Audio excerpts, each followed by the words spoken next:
All right, good morning all. It's 9:31, so I figure I may as well call to order the first ever joint meeting of the Standing Committee on Environmental Protection, Water and Waste Management and the Agricultural Rural Affairs Committee. We have, there's 13 members of our committee, so quorum's 7, so we're good to go. I'll just ask Chris to start us off with, I know there's a couple councillors that couldn't make it today, including my counterpart chair, Councillor Cmté, but I'll just ask Chris to do a quick roll call. Happy to do so, Chair. Councillor Brockington. Good morning. Councillor Cloutier. I saw Councillor Cloutier earlier. There he is. Yeah, present. Can you hear me? Yes, I can. Okay. Councillor Darouz. I believe Councillor Darouz is having difficulty joining this morning, having technical issues. Councillor Eglai. Here. Oh, excellent. Councillor Gower. Here. Councillor Hubley. Here. Councillor King. Here. Councillor McKinney. Here. And Councillor Meehan. Here. Thank you. And Vice Chair Kitts. Here. And Vice Chair Menard. Morning. You have quorum, Mr. Chair. Thank you very much. As I mentioned, Councillor El-Shadjiri is not able to make it, so it's just me as chair today. And to Councillor Darouz, if you can hear us, Jeff and I have already talked about trying to host some sort of joint meeting with IT subcommittee that's going to guarantee, I think it's between Agricultural Affairs and IT subcommittee, to guarantee rural internet service improvements. So Jeff and I are working on that. We just have to, blackmail Bell and Rogers to be better. Okay, so we'll move on to a declaration of interest. Does any of you guys have a ditch? Because that would, if you want to fill it, that could fall into that old declaration of interest situation. Anyway, so seeing none. So we have one item on the agenda today, and it's an item that's near and dear to my heart, the ditch alteration policy update. I believe we have Stephen Clark, not that Stephen Clark. We have Stephen Clark here to present to us today to give us an update on where we're at with this policy. It's a long history, all the way back to 2003, even pre-amalgamation to some degree. Oh, there's no chair. There's no one in this chair, so I'll just present myself. Oh, there he is. It's the wrong screen. Thank you, chairs.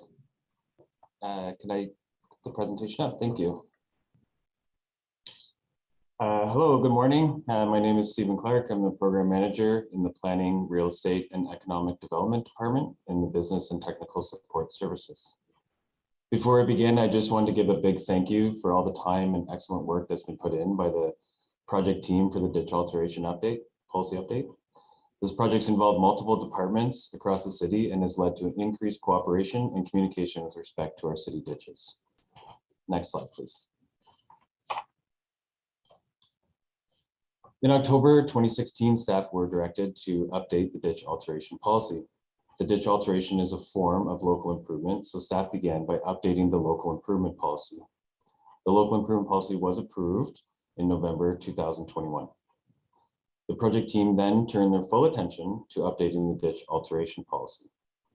The project team consisted of planning, real estate, economic development, public works, infrastructure, water services, and emergency and protective services. A consultant was then hired to complete a municipal scan and a third-party review. The consultant provided 3 technical memos that built on one another and together pointed towards strategies that the city could enable to manage their ditch alterations more efficiently and effectively as part of the integrated stormwater management system. The first tech memo was the ditch functions and impacts of ditch alterations. It reviewed ditch functions and the current policy and impacts of alterations. The second technical memo was the ditch alteration policy consistency review. The consultant reviewed our alignment with other city plans and policies, as well as the federal and provincial legislation. The third memo, or technical memo, was ditch alteration business process review, which provided a SWOT analysis and recommendations to revise the policy and mechanisms for monitoring, enforcement, and cost recovery. Lastly, the consultant provided an executive summary that summarized all three of the technical memos. All of these are attached as supporting documentations to the report. Next slide, please.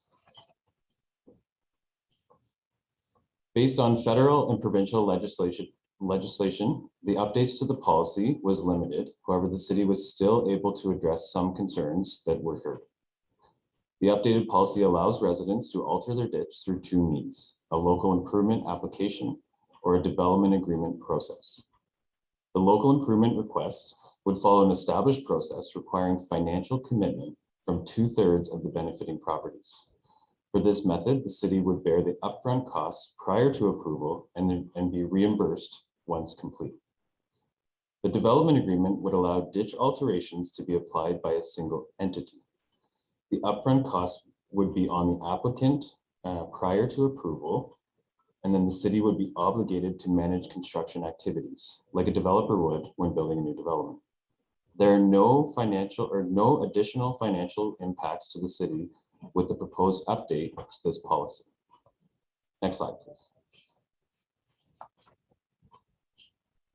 In addition to updating the policy, the city also provided an update to ottawa.ca for additional education on the importance and functions of ditches, how to contact the city for questions or concerns, and maintenance responsibilities which are shared between the city and residents. Public Works has also created a social media infographic that will be shared during the spring and fall.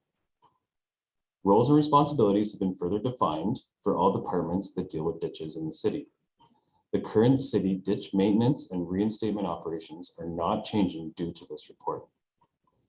And staff reaffirm the enforcement process for ditch alterations and investigations through a stepped approach. Alterations without city approval can be enforced through the use and care bylaw, site alteration bylaw, or property standards.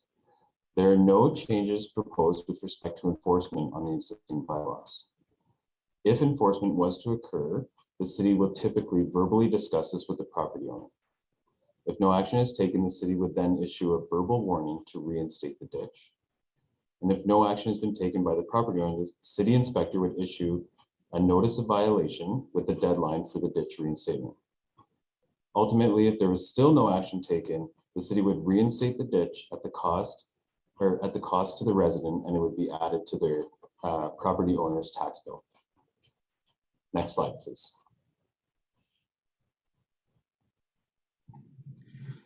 All right, thanks, Steve. So we have a couple delegations here, so we're going to go to our delegations first, then we'll come back to questions to staff. They both appear to be from the Carleton Heights and Area Residents Association. I know Councillor Brock did host today a standalone meeting as a part of the consultation on this with this community. So our first speaker is Elizabeth Costello. Okay, I'm just waiting for my presentation to come up. We have it, so we'll put it up as soon as it's... Okay, I have it. Here we go. Okay, good morning, councillors. Thank you for having me. It's a pleasure to join you from the Carleton Heights and Area Residents Association. Can you see the PowerPoint? Yes? Okay.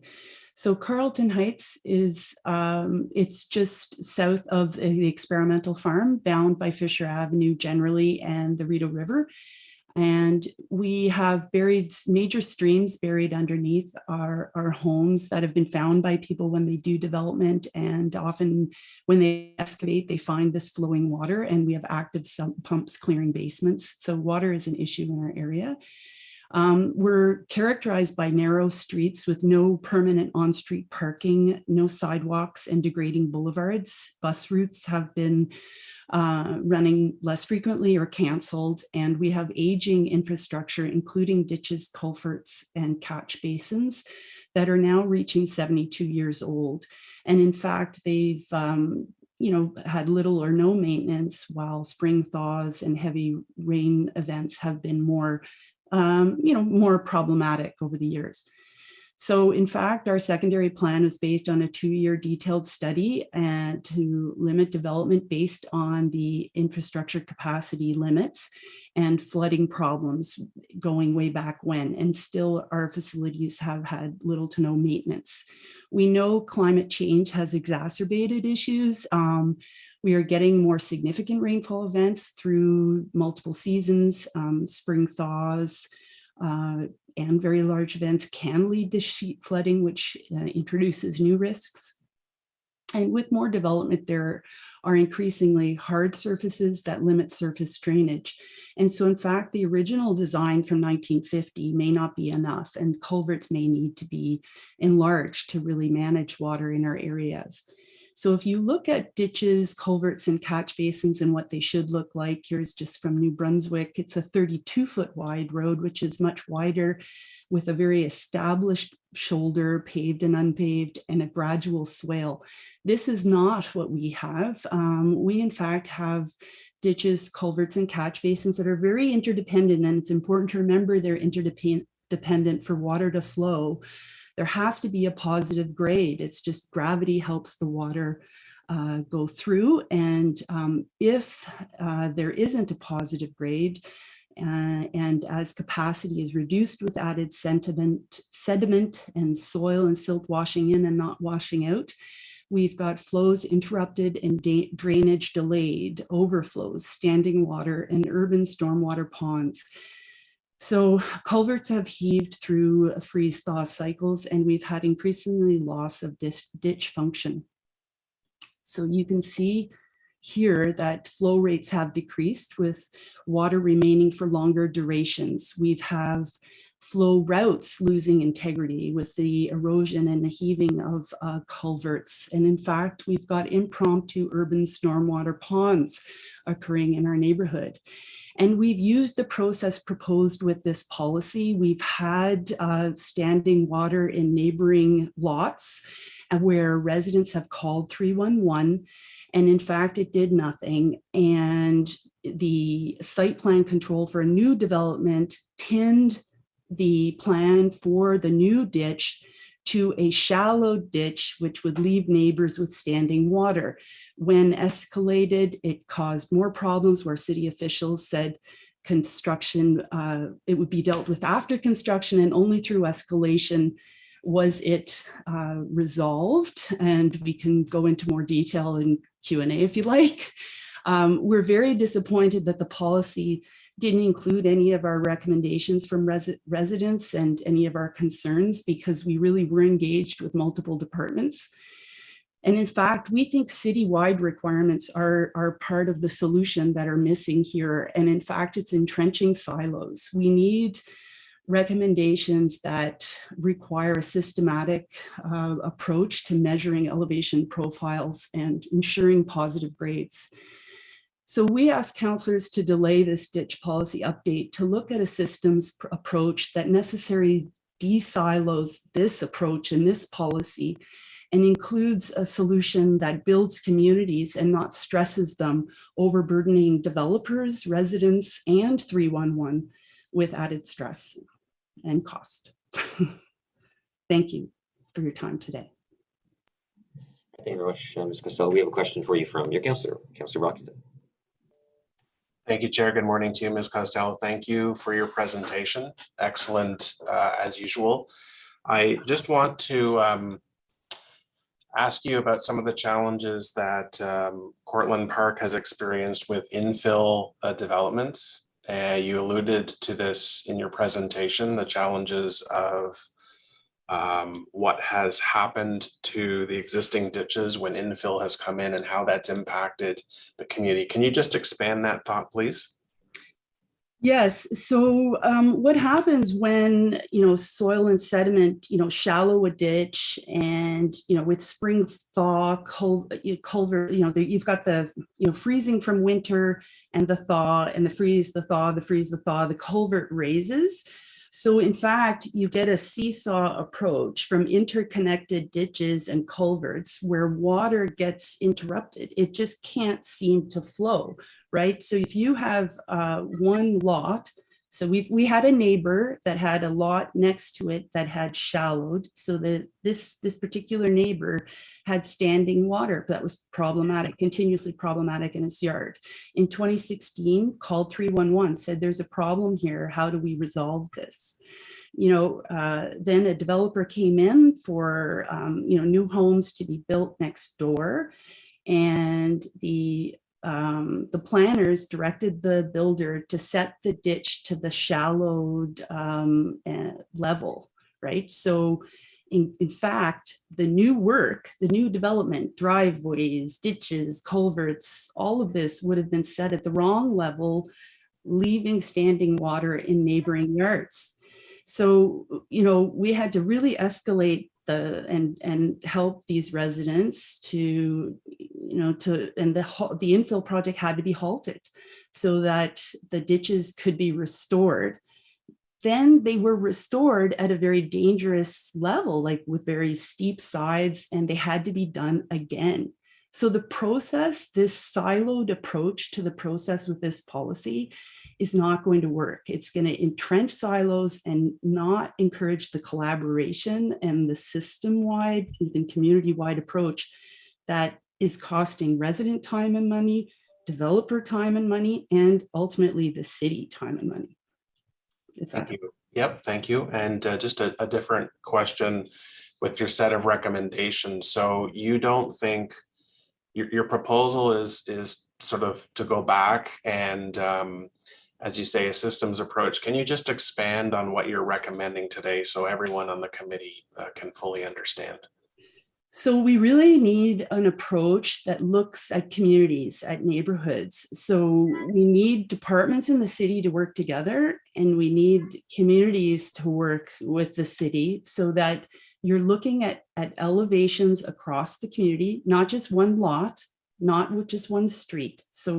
But we want to make sure the elevation has a positive grade across the neighborhood so the water can flow out, right, to the river where it's supposed to go, and that culverts have the right capacities. So in fact, it was, this might explain it a little bit better here.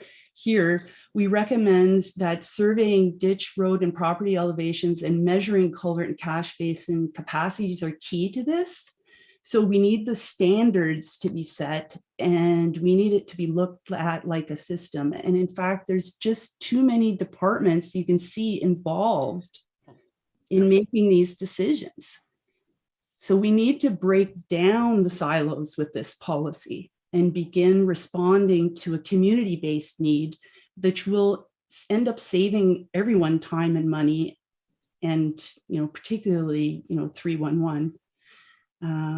Instead of looking at it as a point solution and blaming a lot problem. It's not a lot problem, it's a community problem. Fair enough. Thank you, Ms. Costello, for your presentation and effort on this file. Thank you. Thank you. Picture you had of the 2016 versus 2018. The 2018 picture, was that just a tile laid underneath river rock? Now, my colleague will be here. Okay, no worries. But yes, this is the it wasn't resolved as of. It's okay. I can ask. Yeah, I can ask when your colleague presents. It's okay. Thank you. I could step in. It's okay. I don't want to get away from deviate from the normal structure that we have. So it's fine. I can ask. We can talk about it. Well, in the end, it was in 2018. It took over 2 years for it to resolve. The short answer to your question. Councillor Egley. Thank you, Mr. Chair, and thank you, Elizabeth, for your presentation.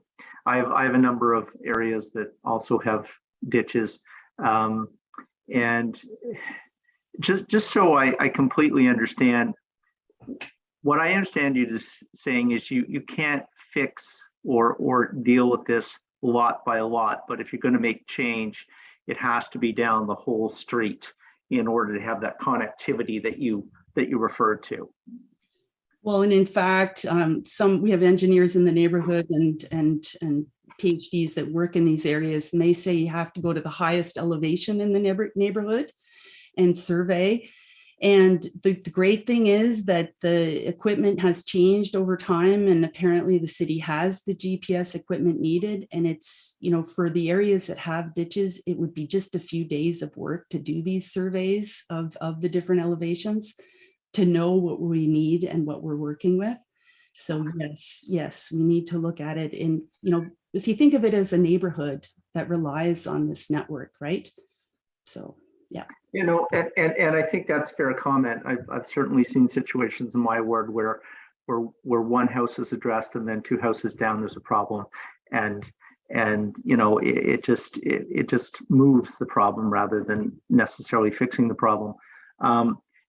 The staff presentation did refer to, and you listened to that and you've looked at the report quite closely. The staff presentation, I'll be asking staff about this, talked about the need to have neighbor buy-in. What does that mean to you? How far do you think that buy-in should go? Should that go to the person who lives next door to you? Should that go to everybody on your side of the street? Should that go to everybody on the street?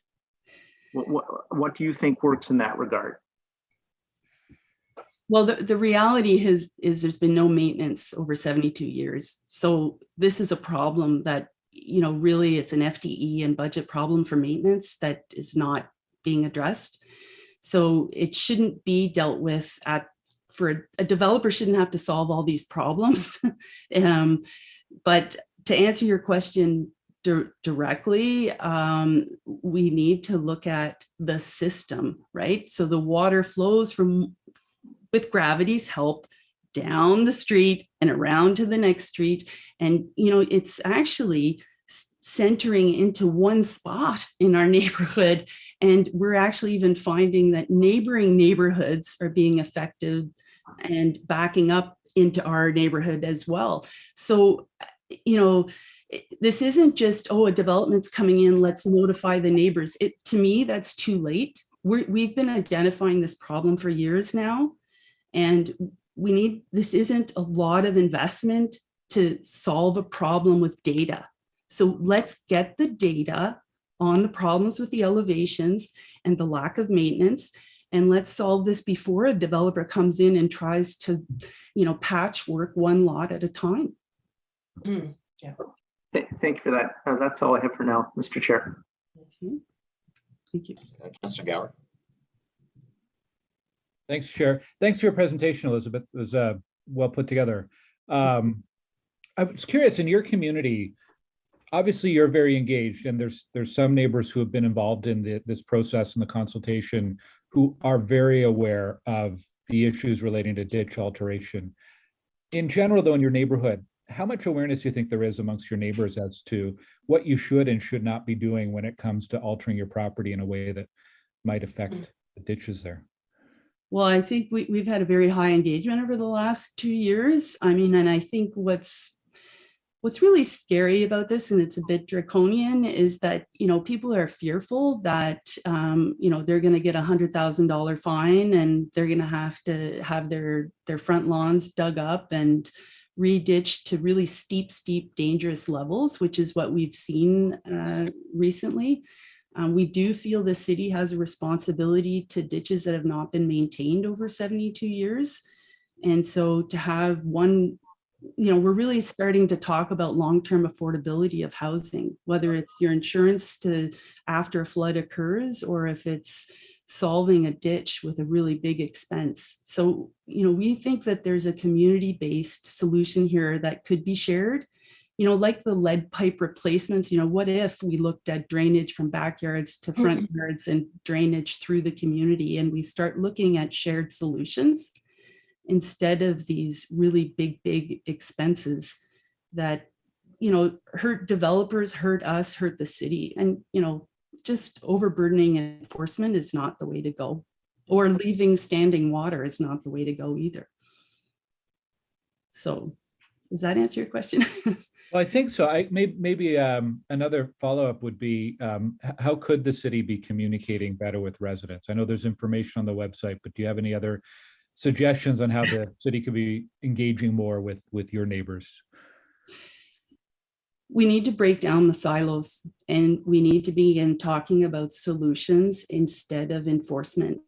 So let's talk about what the solution is and how we work together with different city departments to create a system that works. We're avoiding the problem of standing water and drainage issues and crisis management instead of being preventative and working together across departments. This point solutions are really just entrenching silos and causing longer term problems and affordability issues and expenses to the city. Okay, thank you. Thanks, Chair. Just a question for committee. We have 2 delegations from the exact same community, and it looks like their presentations likely might go together. Did you want to hold off on some more questions just to Ms. Costello and then actually hear from Ms. Anderson? And if we have questions, we can keep Elizabeth both here so that we can just do questions and then they can choose who answers. Is that easier for everyone, just so that we don't end up going through it all together? Sure. Okay, so keep your hands up, Caroline, Catherine, and Jean, and Teresa too. And then we'll hear from Elizabeth Anderson, and then we'll come back to questions for both because they're the only 2 delegations. Okay, I'm going to try and share my screen now.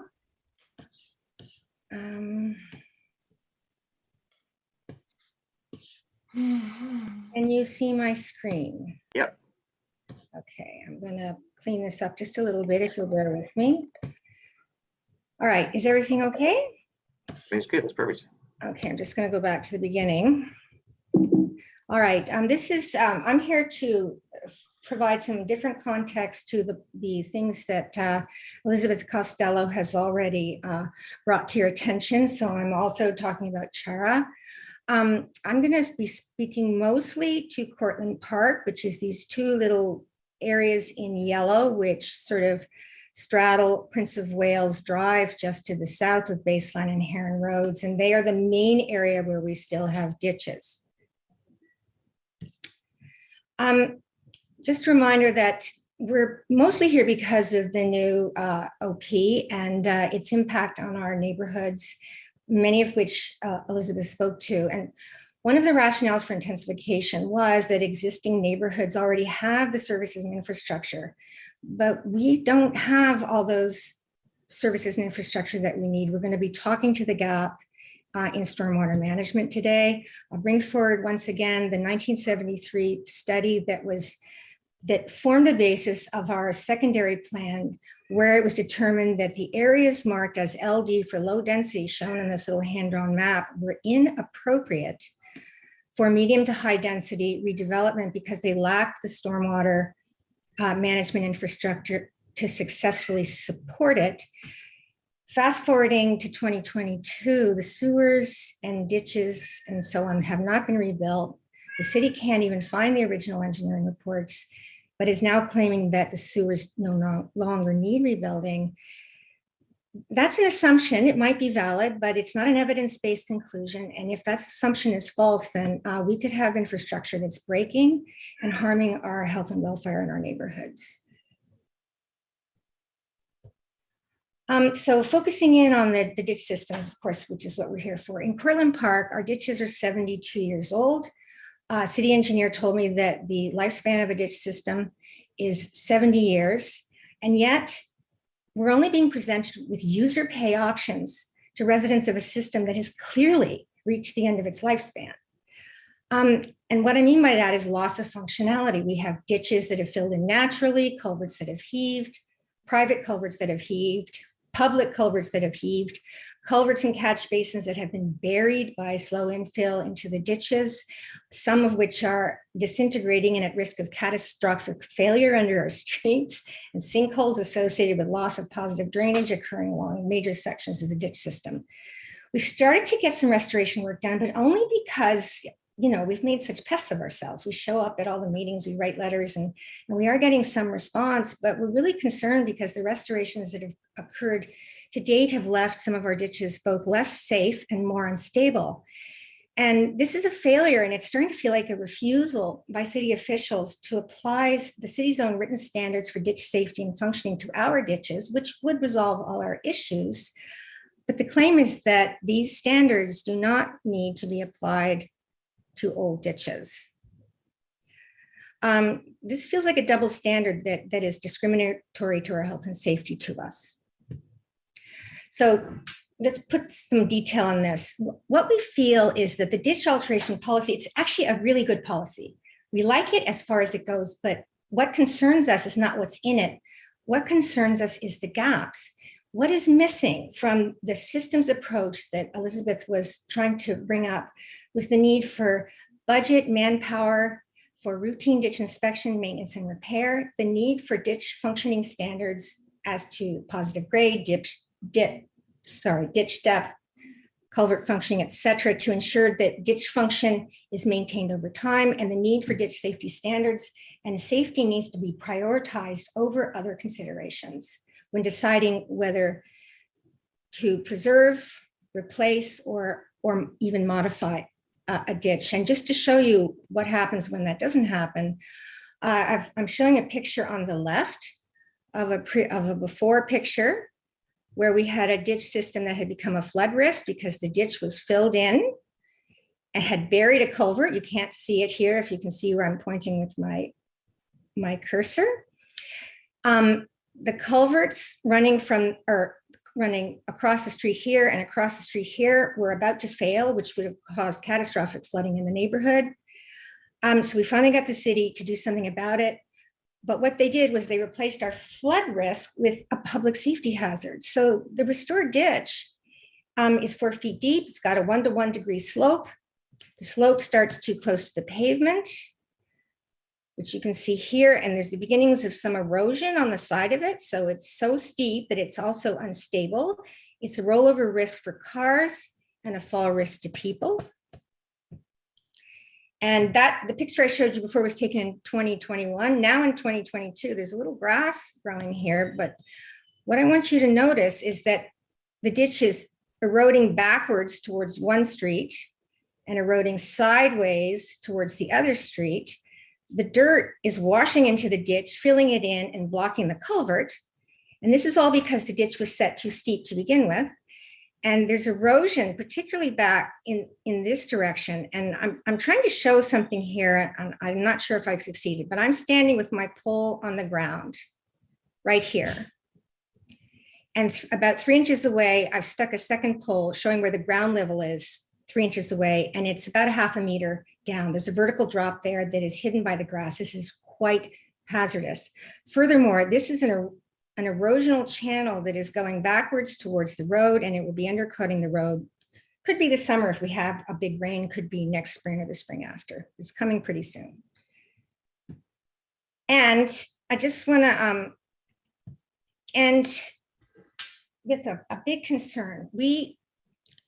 Every year, this is what this street corner looks like during the Greek festival. This is from a different perspective. The ditch erosion I was showing you was right here. This is a picture from 9 or 10 years ago. But every August, hundreds of visitors come to the Greek festival and park in our neighborhood, as you can see. Dozens of them will park on the corner with the eroded ditch.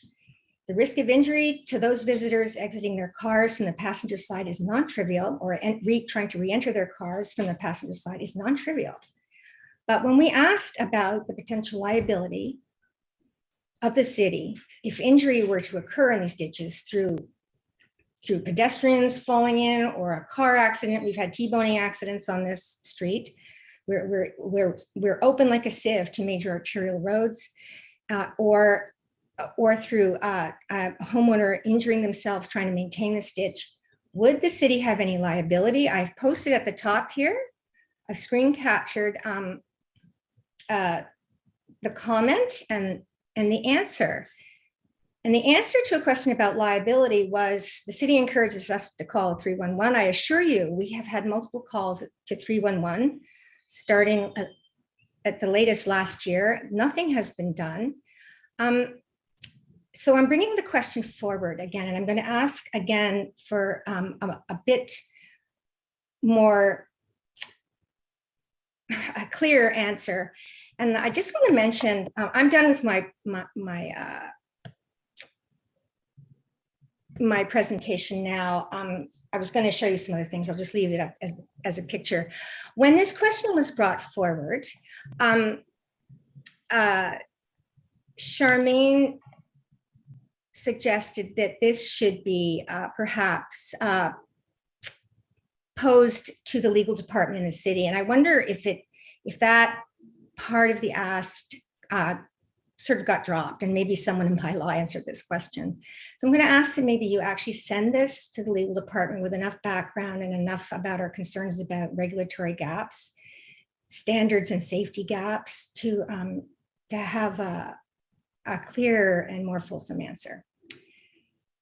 Now, do you want me to stop sharing or keep the slides up? Yeah, I think it'd be better if you stop sharing so we could get to the questions part of our. Got it. So that gave leeway in terms of timing and whatnot. But I just want to the members committee, this is a citywide policy, and I know we're hearing today about one specific issue. It's while I recognize the importance of this issue to this community, this is not unique. These two constituents could have been describing Carleton Golf and Yacht Club in my community, where we've had this issue, and we actually did go out, and I spent about $15,000 from my office budget to hire a surveyor to go out and survey the ditches, and we found a lot of issues. The issue is then, what do you do with that data, and who's responsible, and who's responsible for what, and who should pay? It's just not that simple. Also, the community like Carleton Golf and Yacht Club, if it was applied for today, it wouldn't be approved because most of it's in the floodplain. So you have all these different situations that exist, from standards from before, what do municipalities do, how do you get to today, and then how do you deal with that? So I don't want to get too in the weeds on one specific community and one specific issue today. So if we keep questions high level, I think if you have questions that you still need the answers to from a bylaw legal perspective, I know Councillor Brockington, I'm sure, will follow up on that to make sure that you have the answers to your questions, regardless if they are the answers that maybe you want or don't want, but make sure that we get the answers to you. And I'm sure Councillor Brockington will follow up on that. So we'll go back to questions to the delegation. So we'll go to Councillor Meehan. Thank you, Chair. I'm not sure I really have a question per se, because I do understand the issue. I'm dealing with a neighborhood actually that's experiencing the same thing. And I can tell you from, from my viewpoint, dealing with all the various departments has been an ongoing challenge. So this being siloed, I think if we could find a standard policy that maybe, if we had a caveat that there was each community, because every community is different. The issue is the same, but every community is different. I'm not seeing infills, but I can see how infills would really contribute to this problem. But I have collapsed culverts. I have, standing water because there hasn't been a policy. Every neighbor has, modified their ditch in a way. But now I've got little rivers on every side of a street with bulrushes coming up. People don't know who is supposed to maintain it. The neighbor's driveway is collapsing. This is an ongoing issue, but I've been dealing with this for 4 years, and nobody seems to want to take responsibility for this neighborhood. And this is a neighborhood that goes back to the former city of Gloucester. So if there was a way to make a standardized policy, because like a river, if a river, there's a dry bed in the middle, if it's higher, there's going to be standing water. We don't want that. My ditches some of them are 5 feet, and there are little children in a neighborhood. So this poses a real safety hazard. So I would love to see a standardized policy that could be tailored to a specific neighborhood. And I do believe we have the expertise that can do that. How it's paid for, that's another issue, because it is a costly problem. So, but I think the first thing we have to do is to come up with a policy that we can apply to a specific neighborhood, because everyone is different. So I sympathize with the homeowners who are here today, and I would love to see a policy that I know who to call, because every time there's an issue, there's a whole slew of different people that have to get involved. And I've had meetings with staff on this street. I know that other councillors have as well. So while some people think this is a trivial problem, it is not a trivial problem. So I hear the homeowners, and I thank you for your presentations today. So and I'm hopeful that we will come to a solution. Thank you. Thank you, Councillor. Yeah, it's not just the city too. I mean, it's you take one ditch infill, so you fill in one ditch, you're fine. Maybe you fill in a second one, you're fine. At what point do you fill in consecutive ditches where now you have a storm sewer as defined by the Provincial Ministry of Environment? Now you have a whole different scenario, and you have a whole different situation when it comes to regulation and approvals. I know I wanted to put a sidewalk on the side of a road that has an open ditch. we had to go through, we had a delay in the project, which was 6 or 8 months. What that did was it bought us the time to then go and design a storm relief valve essentially under the sidewalk to get through. We couldn't just put in a sidewalk on a rural road. I know that's one of the biggest misnomers that we have in the rural areas of why don't we have sidewalks on rural streets? It's just not that simple. The water has to go somewhere. The road is crowned, the sidewalk blocks the water. So where's the water going to go in the absence of storm sewers? You can't do it, and this is the challenge you have. Sorry, it's not. Sorry, I can't do it back and forth, but I'm just trying to explain the challenge that we have. But it's not. Anyways, we have a similar problem with the inability to put sidewalks in a neighborhood, and we've always been low density, so it hasn't been a huge issue. But the city may be starting to put apartment buildings on these streets, and that's a different matter. No, understood. 25-foot wide street with 4-foot ditches, no sidewalks, and apartment buildings and on-street parking. Whoa, it's pretty scary. Councillor Kitts. Thank you, Chair. Yes, thank you very much for your presentations, Elizabeth and Elizabeth. They were excellent. And as my colleagues pointed out, I do see many of the same problems in my ward that you illustrated, even though the situations differ. So one of my questions is going to be for you, Elizabeth Costello, was when you talk about finding solutions. Do you have any suggestions or omissions that you saw in the policy? There was a good slide in Elizabeth Anderson's presentation about the regulatory gaps, but I just wanted to know if you had anything to add to what you'd like to see in the proposed policy, because I don't love what's presented, but I've struggled myself with coming up with alternate suggestion solutions, because as Chair Moffat pointed out, it's not a simple thing. Well, I think what our community is hoping for is that we do have greater standards that don't rely on a 1950s design. That's number one. We have clear roles and responsibilities that require a systems approach, and that crosses departments and doesn't just land in 311 or site plan control. Like, we need to be communicating. And thirdly, I hear a lot about expense and where does the expense go. I mean, people are interested in upkeeping their properties. People are developers want to get it right the first time. They don't want to be redoing driveways. And with the current approach, that's what's going to be happening. So if we get it right, with the right standards, with the communication, with the engagement of the street or the community, looking at the elevation of the community in advance in a preventative way, then we're going to reduce the long-term costs here. So, looking at it lot by lot, we're actually going to overburden developers just as much as we're going to be overburdening residents and the city. It's just not a good way. So we have to delay this until we can get more coordination and collaboration in the policy with the standards that are for today, with climate change, with lower capacities, right? Yeah, no, I mean, that was my next question. In terms of breaking down silos within the bureaucracy, I think that's a really good point. And I was going to ask, as a resident, what's been your experience in confronting that challenge? Is it through 311? Because as a counselor, it really does feel like residents have no choice but to involve their counselor, who then has the ability to bring multiple departments together to figure out a problem, which in some cases has been, going on for years. So we've been quite noisy on these issues, and we've dealt through 311, we've dealt through specific departments, we've dealt through our counselor, we've dealt through the manager, we've been very active at both the public consultations and dedicated neighborhood consultations, email, telephone calls. And the conclusion that we found in the As We Heard It report is no suggestions were made from us to improve this policy. I cannot believe that was written down. So there has to be a better way, and to deny that there's a problem and to put a policy that just says what we're doing today is good enough is not good enough for our future.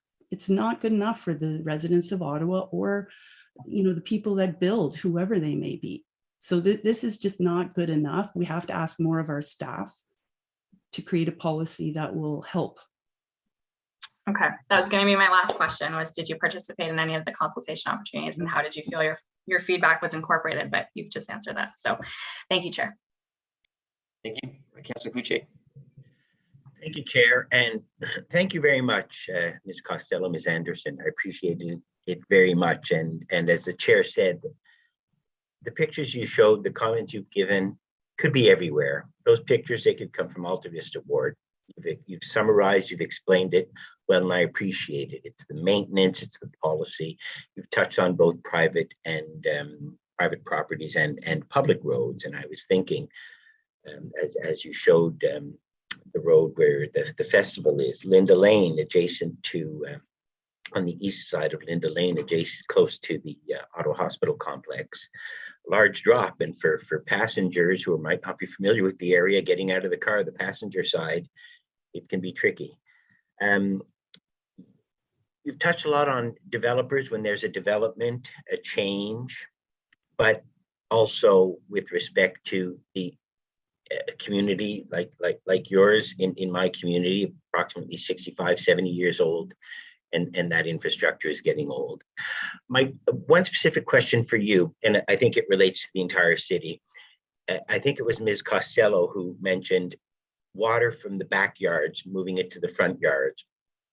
And I wonder if you could comment, because I will have questions to staff, about if the policy addresses, how it addresses, or how we should address those ditches or swales or easements, or that in backyards that move water between properties and to a sewer or further infrastructure. That too is an issue I have found in my community, and I just wanted you to confirm or comment or provide any recommendations you have on how we should be dealing with that with respect to the backyards easement that may be city property, that may be an easement, or that may be just abutting between two neighbors. Have you had that experience? Yes, and I've there's a bit of brainstorming we were doing, and I feel I'm going a little bit off script from all my residents, so I don't want to speak to say confirm. I'd like to bring it back, but I will say that we do have impermeable soil conditions, or clay. And so we do have lakes in backyards, and people trying to pump it out or push it out to the front. And so there is a call from some residents. We've received emails asking for the elevation from the back to the front to be measured and surveyed.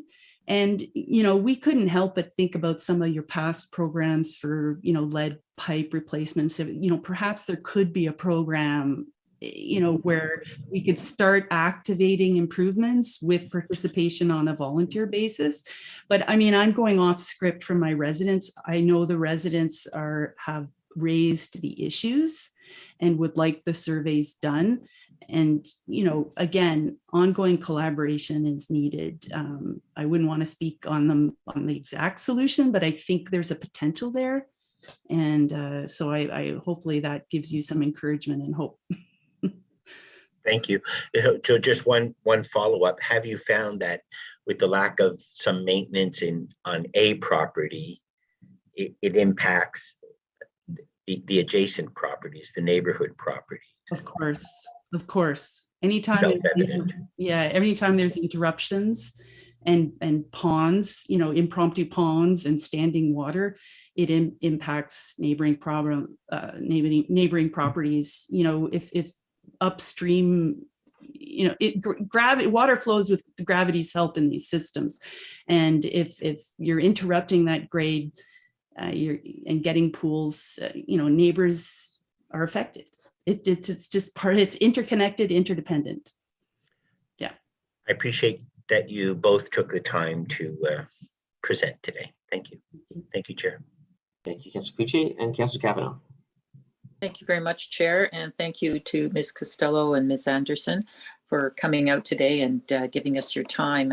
You've obviously spent a lot of work on it, and it's for the whole community, so I really appreciate you doing this. One of the issues is that we have to deal property by property, because that's how you talk to property owners. But it's not. But I appreciate that you're saying that we need to look at this more holistically, and I think that's very important. And I see that when you've got neighbors versus neighbors, water's not going to stop at the property line. You have to talk to everyone together. I'm wondering, do you see a benefit in, and this is just a thought about it, and I'll ask staff this, about doing things street by street even, and that's not perfect either, but just as a starter, but in terms of a community, like getting a street together to have a discussion so that they all understand, because there seems to be, in the fact that things have been ignored for a while, let's put it that way, the maintenance, there is a real lack of knowledge of how where water's flowing to or not flowing because of what's been done on one particular property. And I just want to get away from the blame game, but I just want it to work together and have the water flow where it should be. I appreciated you talking about looking for the points of gravity. I just wanted to get your comments on possibly looking at it that way. I think Elizabeth here is an expert in the field, and I will defer to her. I'm just going to say, why aren't we working more closely with the community associations? We've got areas here, neighborhoods by neighborhood, that are interconnected systems, and we've done the homework to know where the water pools and where the water eventually flows. And if you look at it one street, it actually can be dangerous. So you have to know where, if it breaks on one street, and if you're sending it in the wrong direction, you could be causing bigger problems. And Elizabeth, I'll defer to you if you don't mind, councillors, because she's really the expert here. Sure. Yeah, what I would say about that is you're still focusing on ditches that are altered by homeowners, but ditches are also altered naturally over time. And so in older ditch systems, the amount and the degradation and the potential problems associated with that natural alteration may be far worse than anything homeowners have done. Because for one thing, homeowner alterations are local, and the system-wide degradation is pervasive. Another thing is, because the ditch system, the city hasn't maintained our ditches. They are a full foot shallower than when they were put in, except for the places where sinkholes have developed, which means, we've got like hills instead of streams. And so say a homeowner put in a new driveway 30 years ago, maybe the ditch was 8 inches lower than it is now. And then 5 years ago, another homeowner wanted to replace their driveway. Where do they set that culvert? Do they set it to the original depth, in which case it would be buried and subject to immediate frost heaving? Or do they set it to the filled in ditch, which is 8 inches shallower? That happens, it's inadvertent, and it's not something the homeowner's done. It's a mistake caused by the fact that the city is not maintaining the proper depth of the ditches in the first place. Ditches are cheaper to build, but they require maintenance, and the city does not maintain its ditches. This is a gap. It can't be solved without some budget. This was a major subject of a big 2005 and 2008 Stantec report, saying that this was a regulatory gap that occurred when amalgamation occurred. The budget to maintain surface water ditches simply went away. And now we've actually lost the corporate knowledge that it ever was something that the city did. And so that's what's wrong with this policy. It is lost sight of the need for the city to maintain the overall integrity and functioning of ditch systems before it worries about what homeowners might or might not do to further alter the ditch. Does that make any sense? Have I think what I'll do is I'll ask staff these questions about this. I think that would be productive. I think Elizabeth wants to say one more. Yeah. If I can just quickly build on that, we have a situation where if we look exclusively at Lexington Avenue and the way water flows, Lexington has to flow into Wilshire. So if Lexington doesn't flow properly into Wilshire, the water won't end up at Morley and Sanford, which the system dictates it will. where will it go? It will be in the street, where it will undercut the road. So that's what I'm saying. If you look at it just as a street by street, you're still limited. You have to look at the community and where the water has to flow down one street, down the next street, and down into the catch basin. Where's the catch basin? Right? No, I get that. I get that. What I'm suggesting is just that, and I totally understand what you're saying. Sorry about that. But it's just, I'm talking with city staff being involved, not just the street talking among themselves, because it's obviously that it's going to be a domino effect. But thank you. I'm sorry to interrupt you. No, my apologies. Thank you, Chair. And this could be for either the Elizabeths or both. Do you think that this update, this report to the Joint Committee should have spoken to issues around maintenance more than it does? Yes. City maintenance, yes. Yeah, no, sorry, yes. I meant to say city maintenance. Okay. Yes. Or the city should have a ditch maintenance policy where it holds itself to certain standards of ensuring that its existing standards for ditch construction are not degraded over time through regular monitoring and repair. It could be a separate policy. If we had a commitment to developing a maintenance policy, that would be a wonderful companion to this existing ditch alteration policy and wouldn't invalidate anything that's in the ditch alteration policy itself.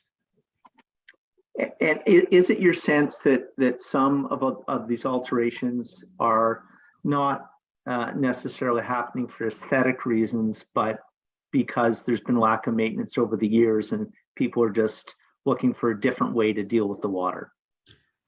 Yeah. I think so. I think some people have tried to cover their ditches because they feel unsafe mowing them, for example.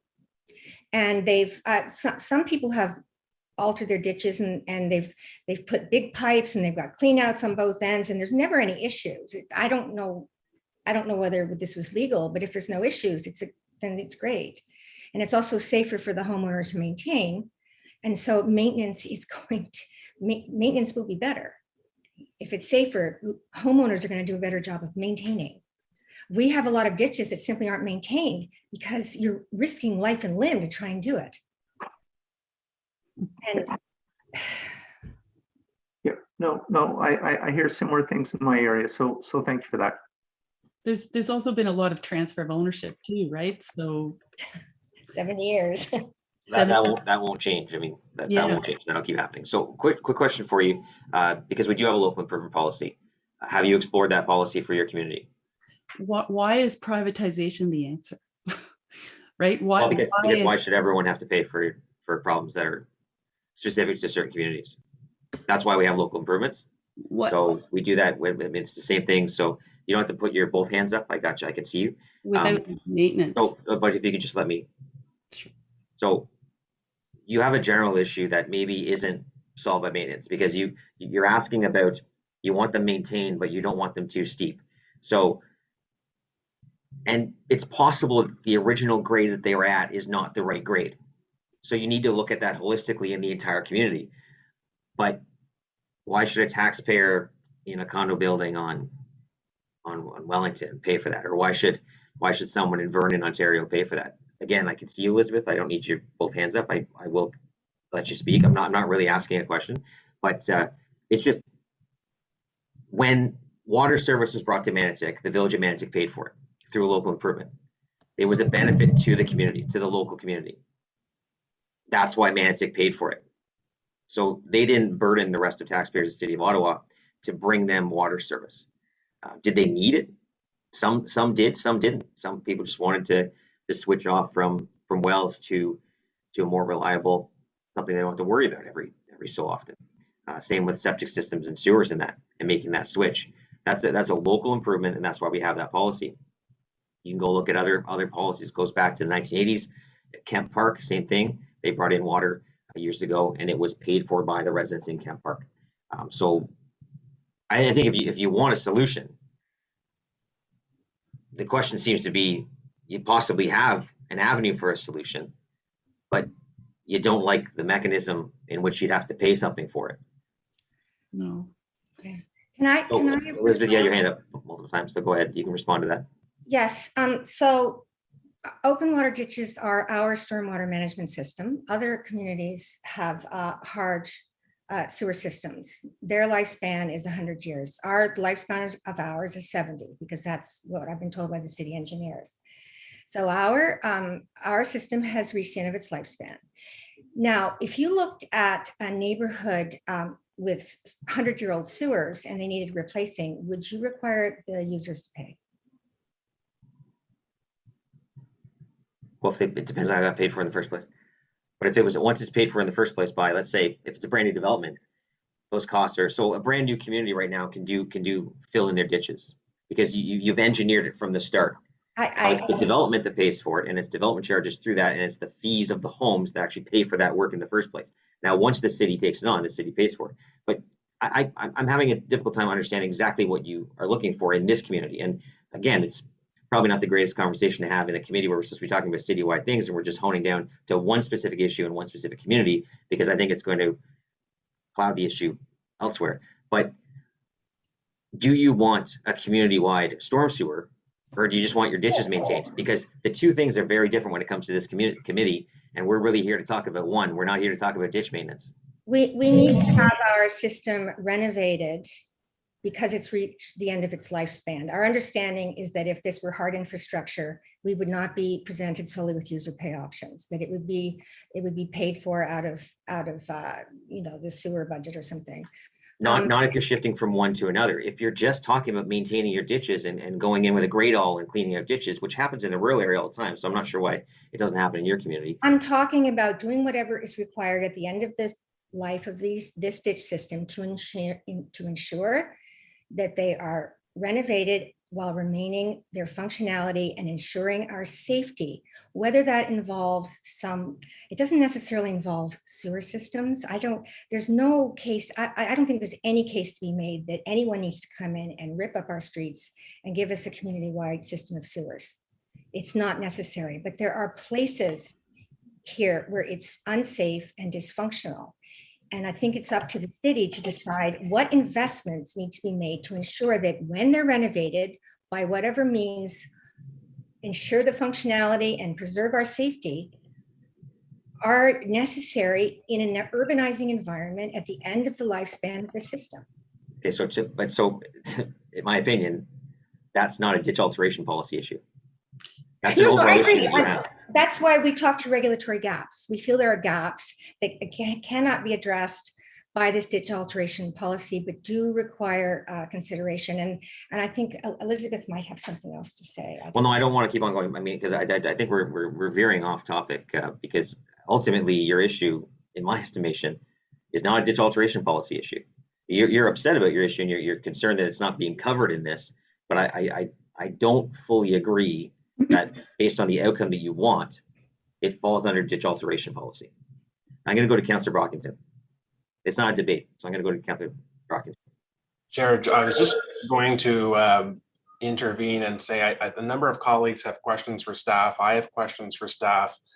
I want to talk about maintenance as well. So as if there are no other questions for the delegates, perhaps we could go to staff. Absolutely. I don't see any other hands up, so for sure. Okay. Thank you, Ms. Anderson. Thank you, Ms. Costello, for your time here. And we will go to questions to staff. Again, I think we all have specific issues that we deal with. I know in the case I mentioned in Carl Coffin Yacht Club, the residents. Can we make sure that everyone's muted? We're done with the delegation's point of the meeting. So the situation, just to explain the situation that we had in Carl Coffin Yacht Club, the residents were presented with the information that they had. A lot of it was culverts heaving. A lot of it was the ditches were at the wrong grades, inverted culverts that happen over time. Again, it all comes down to who's responsible. And in reality, the policies that we have today, stemming from 2003 changes, makes the homeowner responsible for the culvert. Why is the homeowner responsible for the culvert? Because not everyone needs a culvert. So why should people who don't need culverts have to pay for people who have culverts? I get that point. I mean, there was the policies previous to amalgamation. So in Rideau Township, if you wanted your culvert replaced, the township would come and replace your culvert. In the city of Nepean, it was the same way, but in other places, it wasn't the same way. It was that you would have, it would be your responsibility. So what, after amalgamation, the transition board and the various municipalities that came together, they generally took the lowest common denominator, which was the easiest one to maintain long term, and that was the one that put the responsibility onto the homeowners. That's why I've been upset about the ditch policy for years, and why we tried to come up with something. But every time we talk about this, and I've been talking about this for 12 years, it was my motion that brought forward this report in the first place back in 2016. It's taken that long to get here, but it's tough because every time you run into something, you don't run into an easy answer. You don't run into an easy solution. I've seen people illegally fill in their ditches. They do the proper swale, they do the catch basin, and everything's fine. I've also seen residents who have walked through a hole in their front yard because the previous owner put in a culvert. It degraded over time, and now they're looking to the city to say, well, come fix my front ditch and my front culvert. And they're only get told, well, no, that's your responsibility. So it's just not, I'm not going to say it's the most complex issue we've ever dealt with, because I don't think we're going to have a public inquiry on ditches, but it is one of the ones that is incredibly challenging, because there just doesn't seem to be a decent solution. I mean, Kevin Lamer's on here too. 9 out of 10 neighbor disputes that I deal with are related to side yard, rear yard, or front yard drainage, and it's not always the city's responsibility, but it's quite something when you deal with it. Anyways, so I imagine we will have questions to staff, and I wouldn't mind asking some myself too when we get to the point, but we'll start with Councillor Brockington. Thank you, Chair. Okay, let's just get straight into it. So to staff, the amended policy does not get into maintenance. Understanding policy, the sort of macro level, could staff just tell us, how do we address maintenance going forward? One of the delegates suggested this could possibly be a second document. Could staff just touch upon this, please? Thank you, Chair. Bryden, could you please answer that question in regards to maintenance? Oh, good morning, everyone. Chair, as far as maintenance goes, the maintenance responsibility of the city is to maintain our ditch systems as they were designed. And this is the challenge that lies in with all of our work. So when we receive a request, we would assess the address. We would then identify if there was an issue there. We would then discuss with the homeowner. If it is a system issue, which is typically the problem we run across with ditch maintenance in urban, suburban, or rural subdivisions, we would then engage with our infrastructure group, with Peter McKay specifically, and then we would look at what options we have to maintain that area. When we get into that, we get into the situation, Chair, of, again, Councillor, the yacht club area, right? So we have multiple issues. They could be infills, they could be natural silting.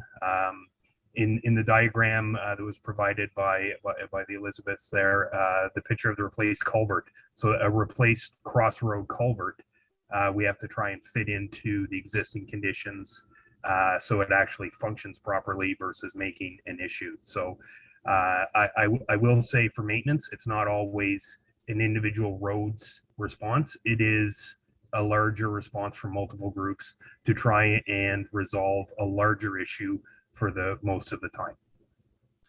And we have a set standard or criteria for maintenance. Is there a document that exists that the public can access, and is that document reviewed on any consistent basis for upgrading? In regards, so Chair, in regards to Council Brockton, your question, so we have our maintenance quality standards for ditching. The primary function of maintenance is to ensure the ditch is functioning as designed. And again, that is returning the ditch to its normal functioning capacity to drain the roadway. That's the main function of the ditch, is to drain the road so it maintains a stable road condition. As far as a set wider standard, that's where we have to work with our colleagues in infrastructure to ensure we are looking at that system-wide response, as well as with Kevin's group on infills and bylaw with enforcement to ensure that we can try and achieve, again, going back to the design of that ditch. There was a commitment made earlier this past spring to do a visual assessment, a walkabout in this particular community fairly soon. Are we still on track to do that? So, Chair, my understanding is there was some work identified in this area, this community association on Lexington, to try and alleviate some challenges there. From my understanding, that is still on schedule for this season. I'll have to follow up with the maintenance team for that area on that specific one. That's a separate job, Bryden. There's a commitment from city staff to do a walkabout, a visual assessment of all the infrastructure on all of the streets in Cortland Park, because the more intensive review that Mr. Mackay had alluded to during the public consultations was 2 years away. And in the interim, a commitment was made to do a visual assessment of the infrastructure this past spring, which is different than the work that's been committed to on Lexington. So I'm looking for an update in this regard. So Chair, I did receive a note that Paul Mantle. Quentin is on the line, and I think Quentin would be best to answer that question. Just take off the hot seat for a moment. Thank you. That's great. Thank you, Charmaine. And through the chair, to answer the councilor's questions, most certainly we've started that assessment and doing those walkthroughs of the observations. We do need to do some follow-up work with infrastructure services, specifically Peter McKay, to have some discussions on those observations, and we'd be happy to come back to you and provide you with an update shortly on our work that we've been doing in that community. Thank you. My final question for now is just greater education for property owners on ditches, ditch maintenance, when to call in, who's responsible for what. What can the city do to better everyone's awareness on ditch responsibility, maintenance, all of the above? Thank you, Chair. We are doing an update once it is approved. There will be an update on the ditch, the maintenance, on all the different pieces as well. As was mentioned before, as you can see, there's lots of different departments that are involved, but I know it was referred to that silos. What this project has done is it's brought everyone together, and we are working very closely together. And so we, even though we can't have one department that works on everything, because there are, as the chair alluded to, ditches are complicated, but we are working together to ensure that there's good communication, and also ensure that we have a good communication outreach to our residents. Also, to the point in the policy, there is an appendix that has all of the who you can reach out to. It's in the appendix. So if the individuals change, then we can update it. But it's very clearly laid out of who's accountable and who's responsible for the different parts of the ditches. But again, we can always do a better job communicating to our residents, and that's something we will be doing, and updating the website with the information. Thank you. I'll park it for there. I'd like to work with you on that, because I think there needs to be some proactive outreach in addition to website upgrade. It's basically, I don't know if you can insert it in water bills, but proactively go to property owners that have ditches once the policy's been passed for that information. But anyway, Chair, I'll park it there for now, and thanks staff for the answers. Thanks. I know one of the challenges we face too. I mean, I could probably go on for hours about the challenges that we face when it comes to culverts and ditches. But when the original culvert's put in on a laneway, so if you apply for a private approach and you put in a culvert, it's your private approach, which again, why you pay for it. There's a grading required. Now, when you go to replace that culvert, you've really provided no guidance. You just replace it, and it confounds the issue a little bit, because you have someone just coming in and replacing a culvert at what grade? There's no inspection of it. And the labor intensiveness of actually inspecting culverts and grading is something that I think township used to do, but we don't anymore. And it adds to the problem, but again, the solution is just not that simple. We have a finite stormwater budget. We've created that. We've isolated that back in 2016. We pay into that, but just that solution to Carleton Golf Yacht Club alone would be $3 million. I don't think we spend $50 million annually on the stormwater system that we have today. Rural residents as a whole pay in between $2 to $3 million a year to stormwater infrastructure, and that one solution for Carleton Yacht Club would take that entire annual budget. It doesn't account for the $12 million you spend annually to replace rural culverts. So, yeah, the complexities here are immense. We aren't going to solve them all today. And two, I mean, I know there's been talk about deferral and stuff this is a policy update. The policy exists. We don't necessarily need to defer anything. If we want further refinements, if we want more discussion, we can have that discussion. We can provide direction to have more in-depth discussion about this issue. It's going to take time. I've taken 12 years and I feel like I haven't even solved a thing on this one. So it's a tough one. Councillor Kavanaugh.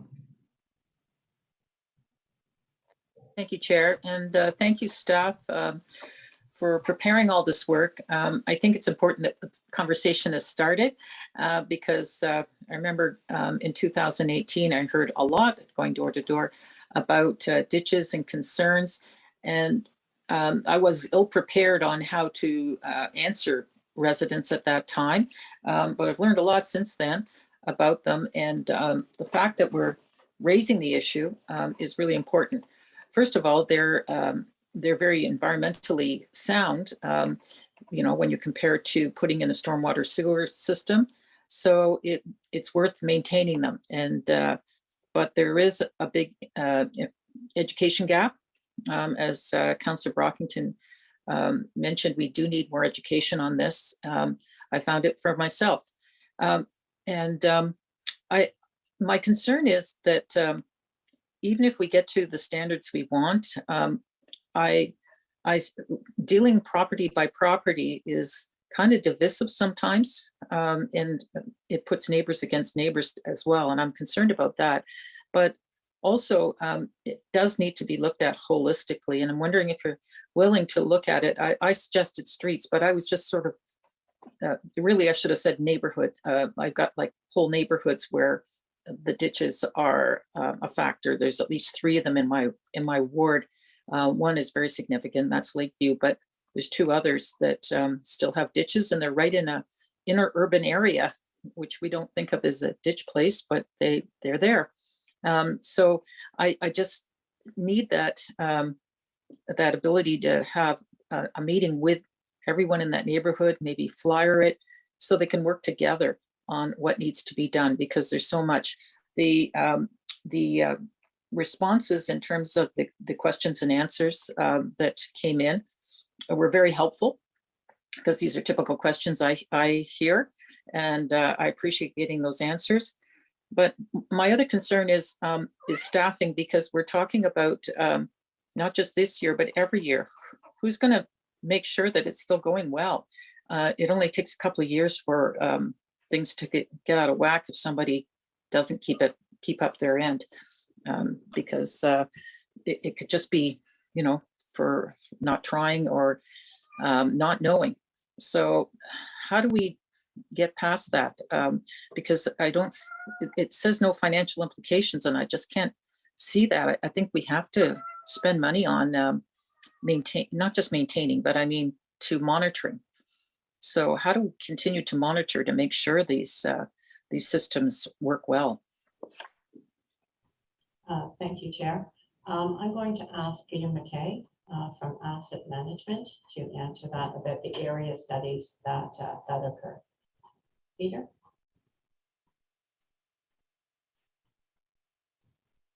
Good morning. The camera coming on.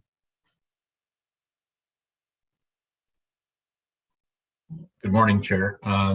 So currently the city is undertaking 4 neighborhoods for ditch studies. These have been identified previously based on a very poor level of service. Some of them are subject to intensification, some of them are not. But the studies that we do are very comprehensive, and that we have to look at all of the ditch issues within the neighborhood, and we need to look outside the neighborhoods as well. The first thing we need to look at in the ditch study is the downstream capacity where we're discharging stormwater. So that has to have sufficient capacity for the stormwater from the neighborhood and be able to accept, you know, the flows from the neighborhood. When we look at the studies, we look at, as the residents from Cortland Park mentioned, we do look at grades of the ditches, but that's only really one issue that we look at. We look at the capacity of all of the culverts. We look at the capacity of the outlets, and we also look at the different types of rainfall events and the frequency of the larger stormfall events to ensure that we can maintain a proper level of service. These are long-term studies that will take several years to remedy these ditch neighborhoods. This can't be fixed overnight. So in year one, we do a study, then we have to initiate a capital project, and that goes through the normal design and construction process. We're not going to tear up a whole neighborhood in one shot. We have to gradually phase it over several years throughout the neighborhood. So we will be putting, kind of reinstating some of these neighborhoods to a functioning drainage system.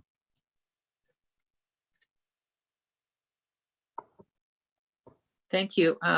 And can you talk about how we're educating people more, as Councillor Brockington put out? What can we do to better inform people of what they're supposed to do in terms of maintaining it? Because I don't think it's getting through. And I'm willing to have information sessions for sure, and specific to like a neighborhood, so that people really understand their neighborhood. Is that possible? Through the chair, yeah, definitely that's possible.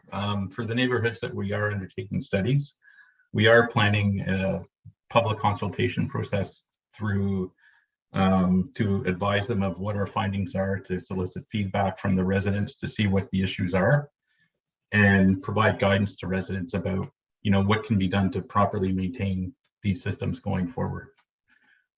Even simple things like planting in the ditch can cause some issues, and ensuring that culvert entrances are free and clear are just simple things. Now there are, you know, environmental conditions such as snow and ice that are challenging for operational staff to address.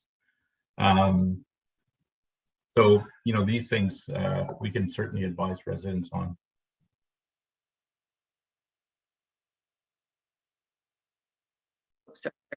Thank you.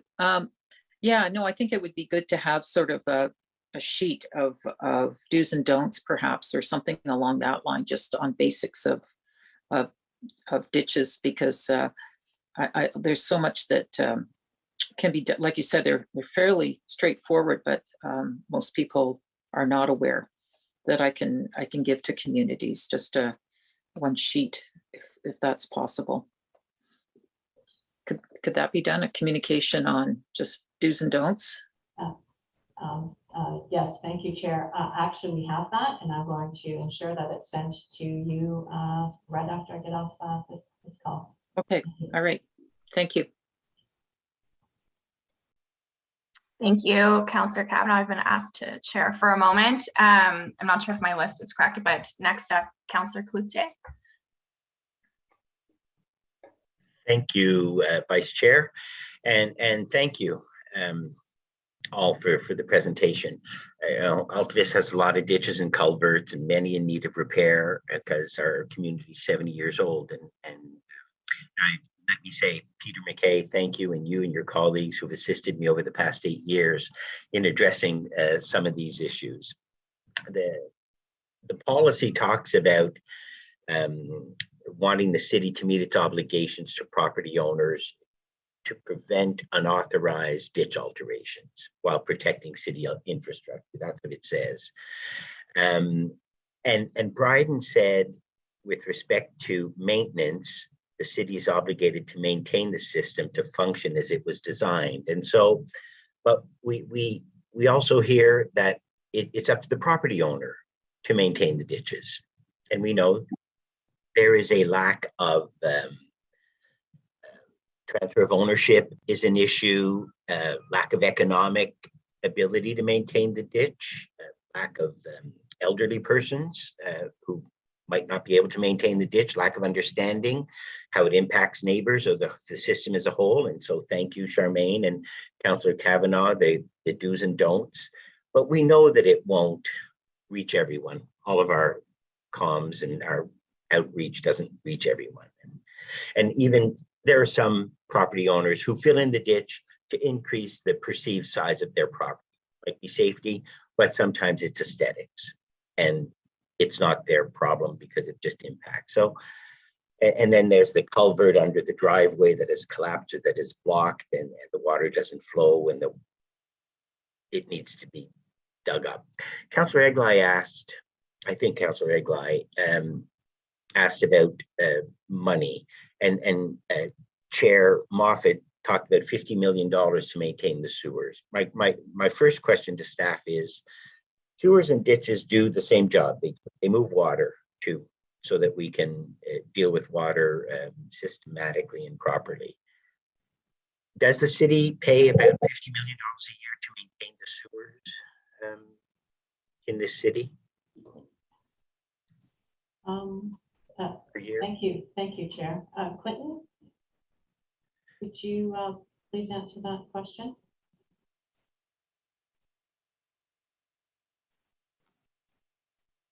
Yeah, Mr. Chair. Oops, sorry, Councillor. Oh, the question was the $50 million. Is that what we pay in sewers? Am I correct, Chair? Yeah. Through our maintenance budgets to sewers is the question? That's my question. Okay, through the chair. Unfortunately, I don't have that information right now. But most certainly, Councillor, we can follow up and provide that information to you with the exact figure and number. Noted. Okay. My real question is, in an urban environment, and I recognize rural, the report deals with both rural and urban, we do not pay anywhere near that much on a prorated basis to maintain ditches in a ward like Alta Vista. I don't need the number, but I think that's correct. But they do the same job. And so the expectation of our residents with respect to sewers, with respect to ditches, would be, I think, would be that the city might also pay for those. Sorry, my phone is ringing. I apologize. And so with respect to maintenance, this policy does not address that, but it is the elephant in the room. It is the elephant in the room with respect to maintenance for the reasons that I provided earlier.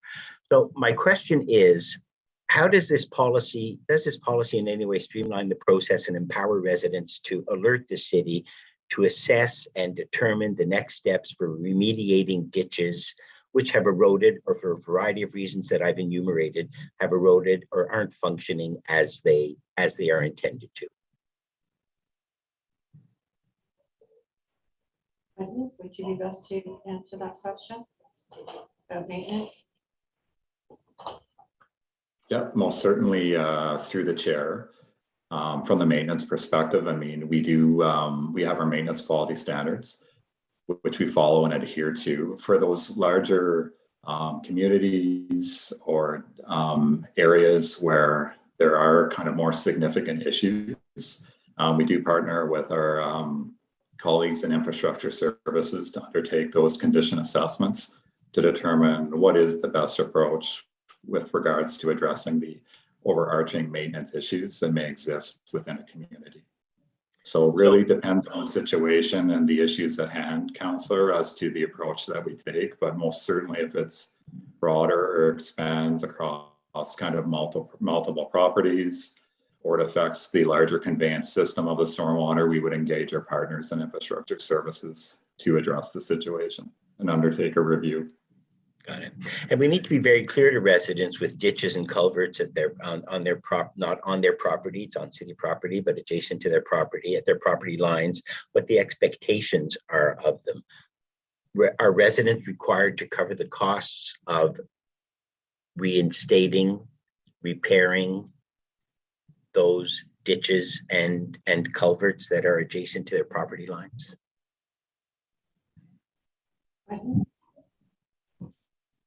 Yeah, Through the chair, most certainly, councillor, they are responsible. If it is on their personal property or private property, they are responsible for undertaking the repair to those culverts or maintaining the ditch. However, if it's on city property or public property, it would become a maintenance issue for the city to address.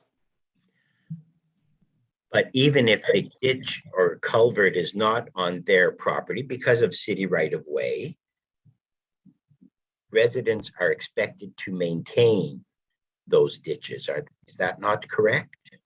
Just to be clear, so maintain, there's two different types of maintain, right? So there's maintain from just the aesthetic maintenance of a ditch, so cutting the lawn, but the grade of the ditch and the maintenance of the grade is not the homeowner's responsibility, that's the city. So you got to make sure that we're qualifying the word maintain properly. Okay, thank you, Chair. I appreciate that. And yes, you're right. And the delegations address the safety issue and the slope and mowing that and how that functions.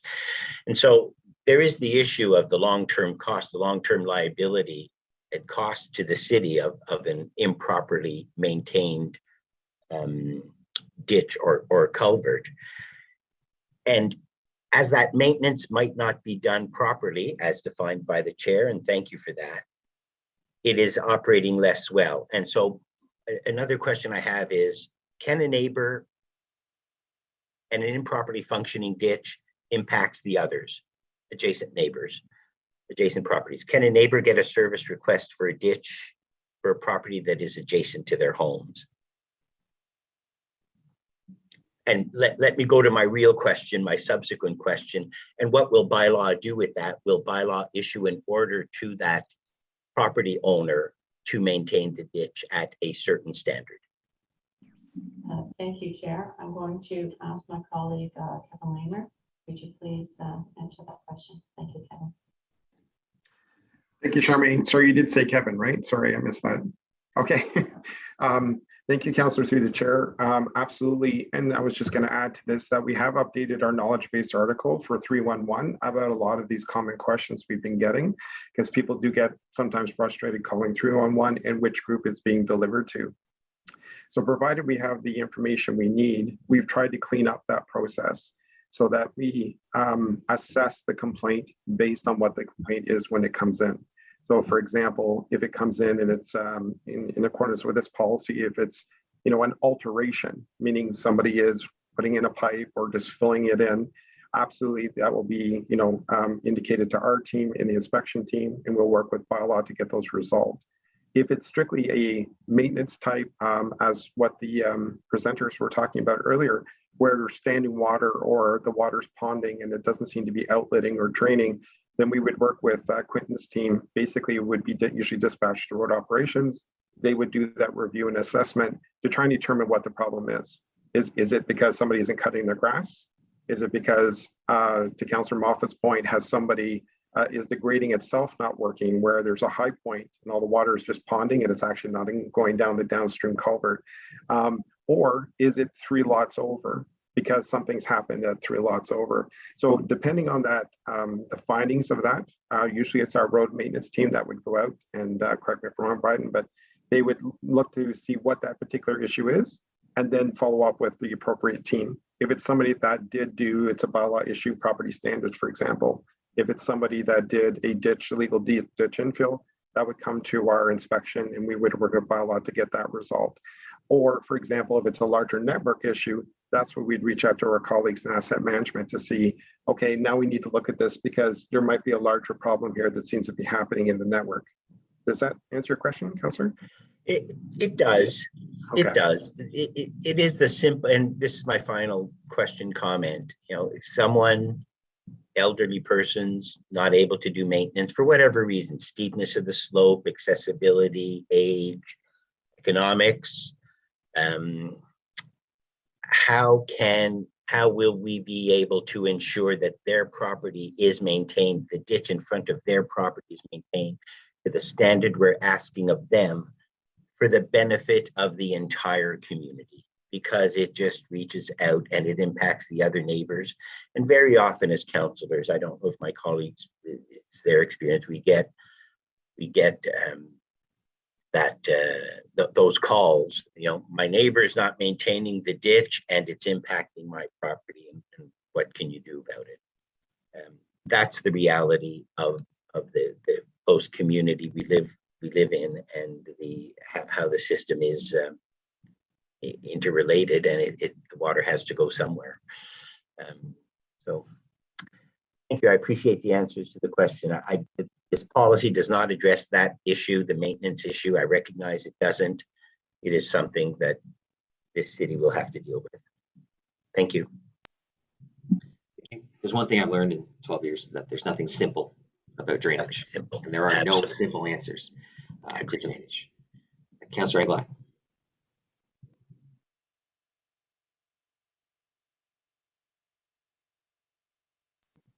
You're on mute. Sorry, thank you, Mr. Chair. I have to say I'm struggling this morning. I've had three separate thoughts.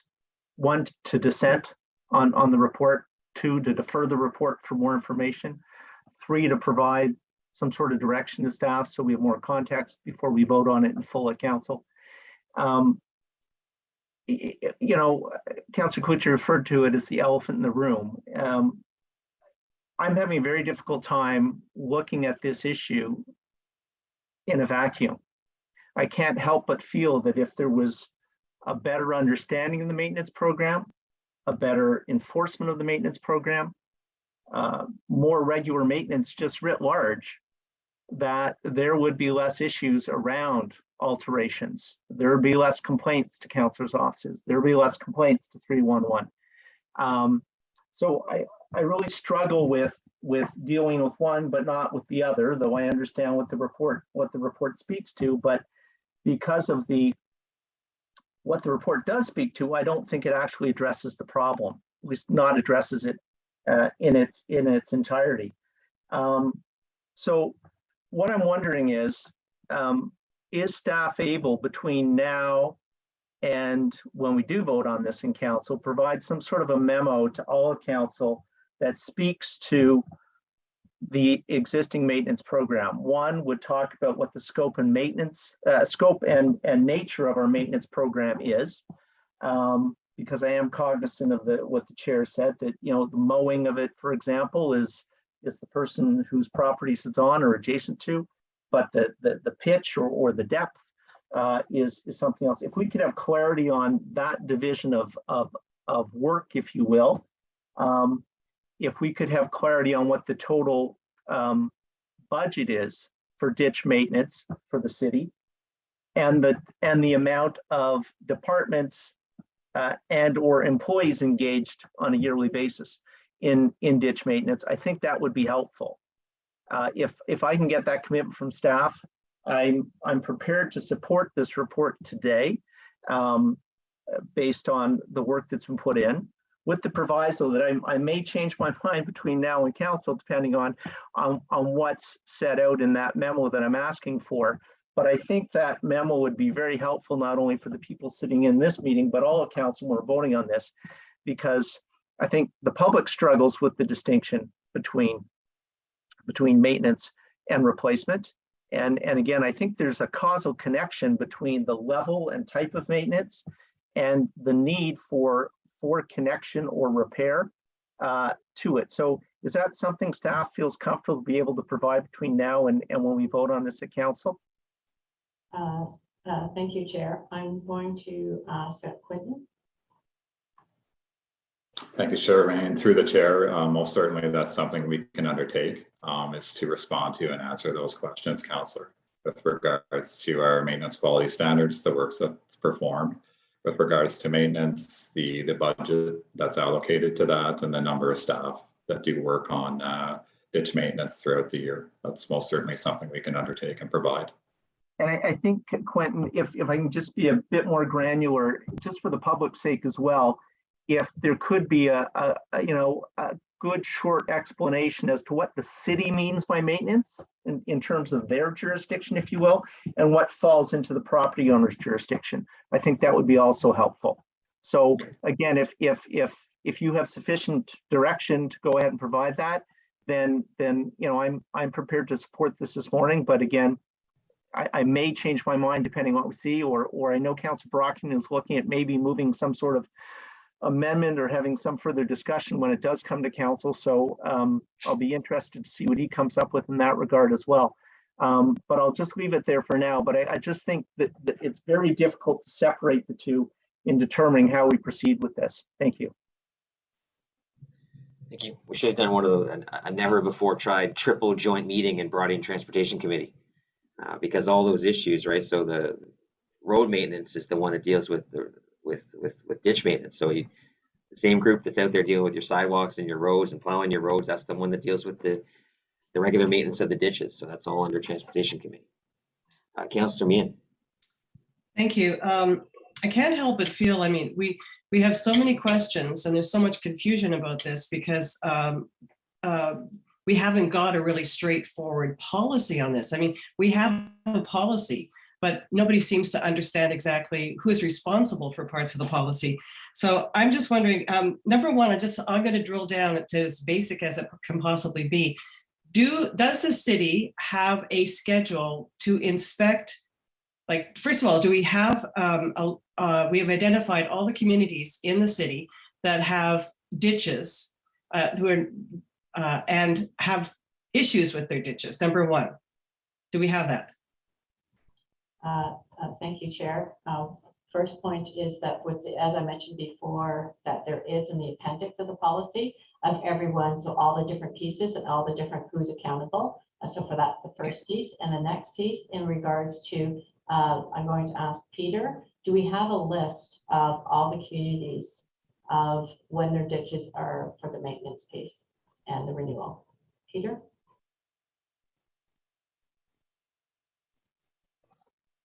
Peter? To the chair, yeah, we know generally throughout the city where ditch neighborhoods have which streets and which neighborhoods have ditches. Okay. We don't have an established frequency of an inspection or maintenance. What we do is respond to a large part to inquiries and known issues. Okay, I think number one, can I start? I'm going to stop you there, Peter. I think this is where we're running into problems. We have to let those neighborhoods know that we're not going to just respond to complaints, that there's going to be a schedule of inspections in these neighborhoods, and they're going to know when their ditches are going to be inspected. Okay, the homeowners are going to be told at that point what their responsibility is for the ditches. Then you're going to identify the problems in there. Okay, and these neighborhoods need to know that their ditches are a priority. Okay, and that they have a responsibility, and the city has a responsibility. So that's my number one. I think we haven't done a good job in driving that home. Like, we wouldn't just really, like in our new communities, the way that we're putting in our manholes and the culverts, we have to inspect them. So we have to inspect our ditches because this ends up to be a huge problem for a lot of people. Do we have a permit system when people want to alter their ditch or cover their ditch? Is there a nominal fee or anything? Do they require a permit to do that? Thank you, Chair. That would be, that's in this policy. That would be the ditch alteration. And we go by the same policy as the local improvements that went before Committee and Council in November of 2021. Okay. So yes, there is. I didn't get that. So this is what we're suggesting. So so in order to justify the necessity of a permit, I think we have to drive home just how important our ditches are. And any alteration has to be inspected. Any plan for alteration has to be inspected, and it has to be for the good of the entire neighborhood. So and also, Mr. McKay, you said that there's 4 neighborhoods where we're doing a ditch study right now. Do those neighborhoods know they're being subject to a ditch study? To the chair, yes, we've been in communication with the councillor's office and the community associations associated with these neighborhoods. And can you identify those neighborhoods?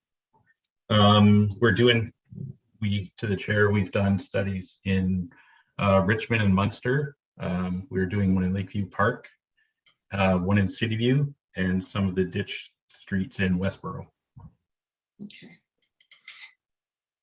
And is the study meant to determine the best policy to maintain and get the water to move, or is it to determine whether or not these communities have to have major remedial work done, like sewers and stuff? To the chair, the purpose of the study is to basically reinstate a functioning drainage system within the neighborhood. Okay. So we're looking at the whole neighborhoods comprehensively. Okay, and you say this has been ongoing for a while. When do we expect that report back? Those reports back? To the chair, we expect some preliminary results by the fall of 2022 for the neighborhoods that are currently under study. Well, that's interesting. That's coming up this fall. We want to alter the policy right now, and then we're gonna get the results after we do this. I don't know if this is the cart before the horse. I'd love to see what the studies show us in these 4 neighborhoods that we want to reinstate. And then maybe that's the time when we take a look at this policy. Yeah, well, I think that my personal opinion is if we have to impress upon these neighborhoods. I think they know, but they also have to know that the city takes this very seriously, that there is an inspection schedule, that they have what their responsibility is for the ditches. If there's any alteration, that there's going to be an inspection and the permit will be issued, but it has to be, we have strict policies. And I think do we actually have when did we do the latest study on the capacity of all of the downtown infrastructure to handle water? When was the last time we ever did that? I know a lot of the neighborhoods have the old systems of ditches, but if we were to remediate some of these, can the current system handle the water that we'll be putting into them? I just, like, everything's interconnected. We change one area, it's going to affect another area, it's going to affect another. It's all going a certain way. Do we have the pipes and everything? Maybe I'm off course on this one, but I'll just go back to, I'll ask that at another time. But I would like to see the results of this 4 neighborhood study on what it would take to reinstate the functioning capacity of the city, because it's a big issue. So I don't know about the timing of this, if this can be delayed just until after we see that study. I don't know if anybody agrees with me on that, but I'll just leave it there, okay? Thank you, Chair. To the point, this is an updated policy. We already have a policy in place. We're updating it, so it would not impact the studies that are underway, because it's updating the policy. So if we delay the update to the policy, this could mean that residents will be filling in their ditches, which causes issues. So what the policy does, it puts in the language to allow people through the local improvement policy to fill in or alter their ditches, but that's what the policy is doing. It's updating the existing policy that we were asked to look at. So it would not impact the work that Peter's team is doing, because we're updating the existing policy. So we can avoid ditches being altered, which in fact, if they are altered without due diligence, that causes issues. Thank you. Thanks. Nothing prevents us from looking at this again. I wouldn't recommend sort of motion on the fly today, but discussion. I know Councillor Brockington's thinking of stuff. I know other members are thinking of stuff. Councillor Kitts, wouldn't hurt to sort of figure out the best path forward, how we want to further investigate this issue, and come back to Council on July 6th with something. Councillor Kitts. Thanks, Chair. Good lead into what I wanted to say. So, as Councillor Eagle said, I'm not entirely comfortable supporting the report today. I don't feel like the local improvement policies presented are very accessible or practical for residents. And we heard from the delegations, they feel more work needs to be done. At the same time, I know how long staff has been working on this, and this is just an update. So I would like to provide direction to staff to establish a counselors sponsors group to further study the ditch alteration policy in consultation with affected community associations and provide a new update in the next term of council. Is that a direction that staff can accept, or would that need to be a motion? Well, I think it wouldn't hurt to because I'm not sure what other councillors are thinking of, and I know Councillor Brockman has some thoughts. So I like where you're going. I think that would frame well into a motion at council. Okay. But I wouldn't mind having some further discussion with other members between now and then to see if we can package up a bit more of a comprehensive thought process at council. All right, sounds good. So I'll support the report today, predicated on the fact that I'll be bringing something to council, and I can work with staff in between. Absolutely. Okay. Yeah, absolutely. Councillor Kavanagh? Yeah, just quickly, I like that direction because it does feel like we need a little more work on this, and like-minded councillors who are being affected the same way. I think it would be helpful to talk to each other. So thank you to Councillor Kitts on that. Well, especially when we see that Don't get a vote today, but sure. Especially when we see that there's a desire to talk about the other issue too, right? The maintenance issue and that kind of piece that fits in the Transportation Committee, doesn't fit into our terms of reference here on either committee. Well, actually, ERAC it would. Councillor Brockington.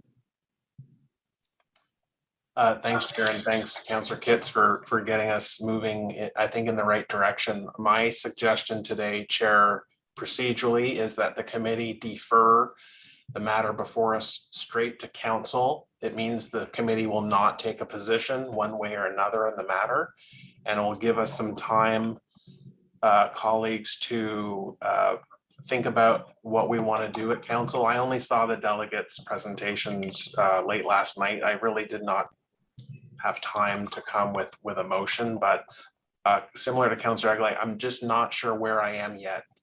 So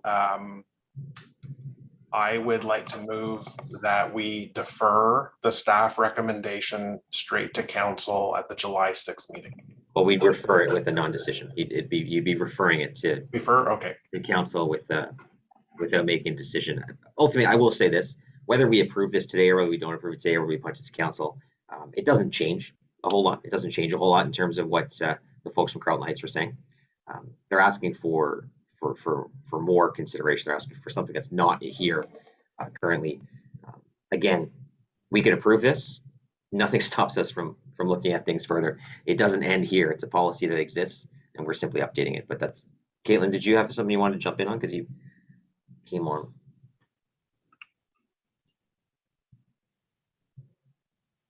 She's either froze just a second. Yeah. There we go. I did.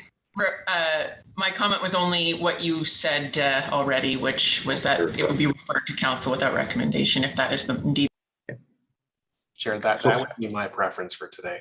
Sounds good. Before we do that, because I have some questions. I don't want to, because I wouldn't mind getting through the questions today, so we don't end up having a fulsome drainage. We've had fulsome drainage discussions at council before.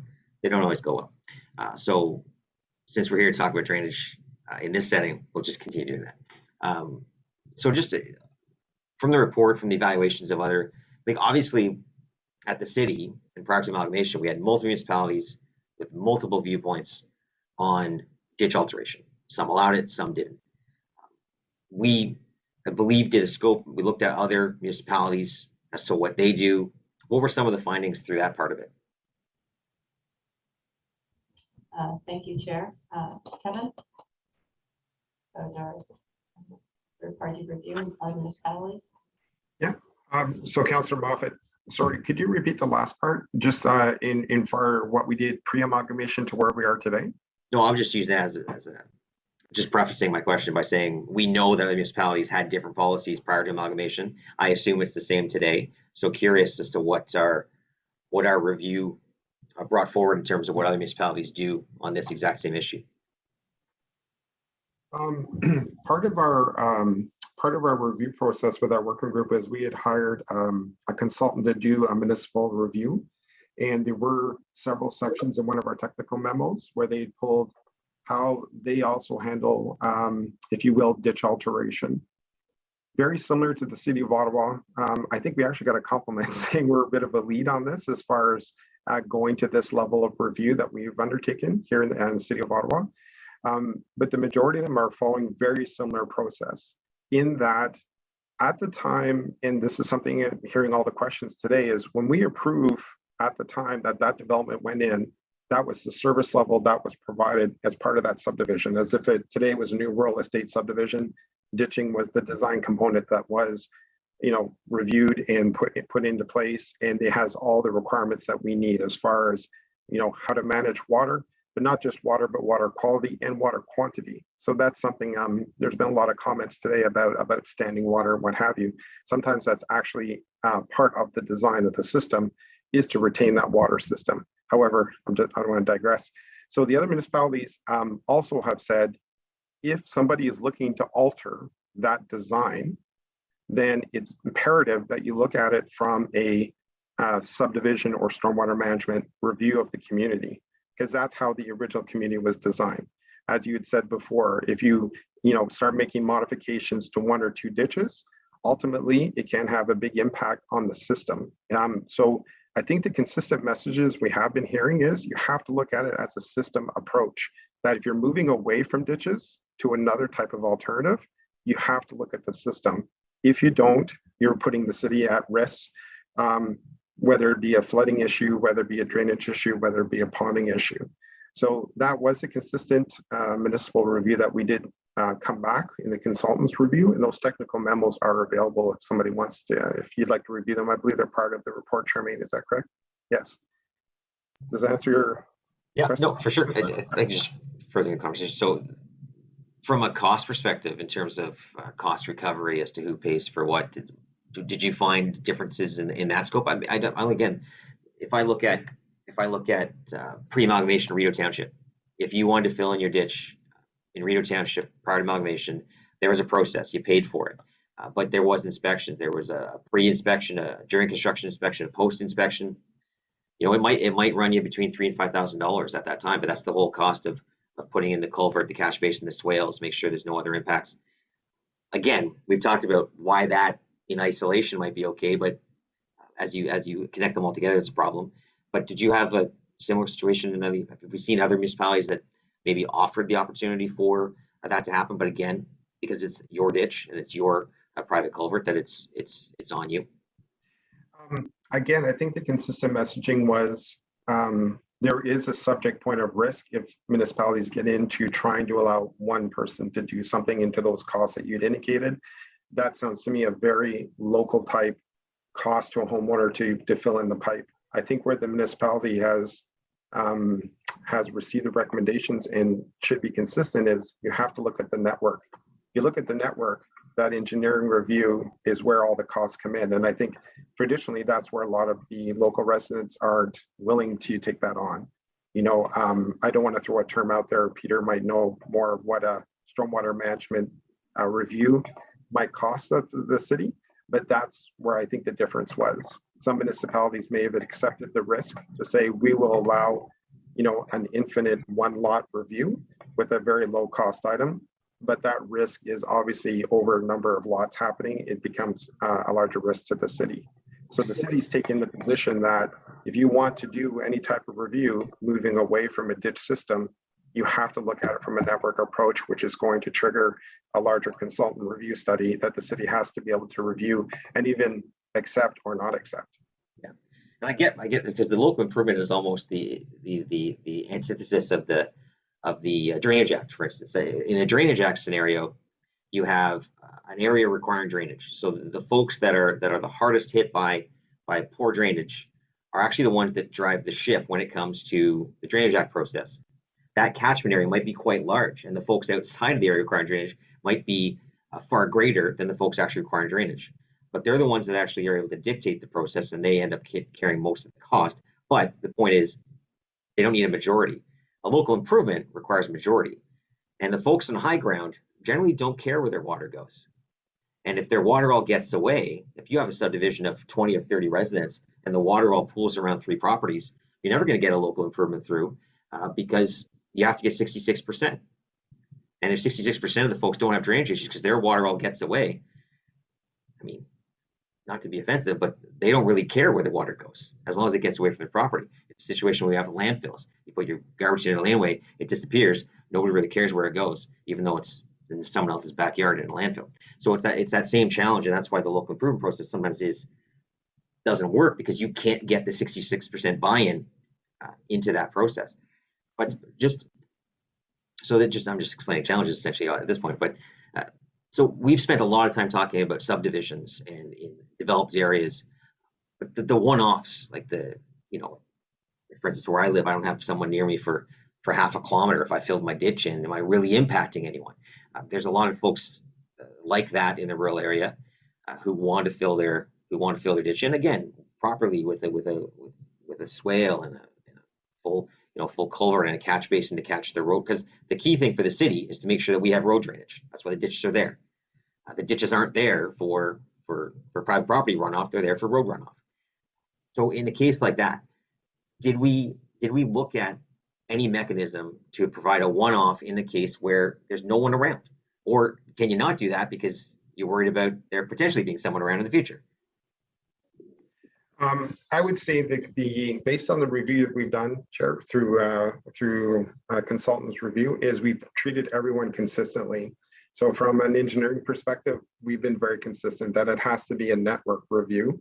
In the isolated areas, I'm thinking more in the rural communities, large lots. I don't want to speak on behalf of Peter, but maybe he'll want to jump in here. I think that review would still need to be done. Obviously, it's probably less benefiting owners if it is, like you said, a farmer that may own the majority of the property that's being reviewed to be done. But I would say that based on the recommendations before the committee today, that network review would have to be, but that network can be very different, right? It really, and I think that's why we can't come out with a blanket statement to say, lot 1, 2, 3 on River Road is fine, but lots 3, 4, and 5 have to go through a network review. Just to be consistent in our approach to say that we have to make sure as a city, before we entertain that review, that proper assessment's been done. And that protects both the private homeowner as well as the municipality. Ultimately, as you know, these things all end up within the municipal right-of-way, which is owned by the city. And, there is a risk at the city to make sure that we're providing proper drainage for both private and public. And the infill policy, the ditch infill policy we're looking at today is just to make sure those mechanisms are looked at before residents contemplate trying to go ahead and do that work. So there's 2 before the committee today, so local improvement, or as if, like, for example, a private person decides that they want to front end that cost of that entire study to do just what you're saying, depending on what that drainage area looks like. It could be a very, reasonable project, I could say, or it could become a very large project. But without knowing each individual case by case, is very difficult to say and give a generic response to say that this one's okay and that one's not.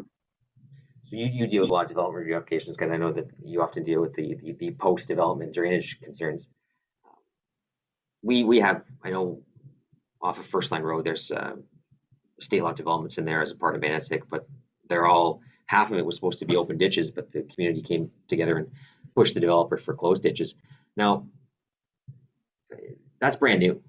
And in your experience, you've seen that even those brand new ones now will likely cause challenges in the future as that infrastructure erodes, and then the responsibility of it falls to the homeowner, correct?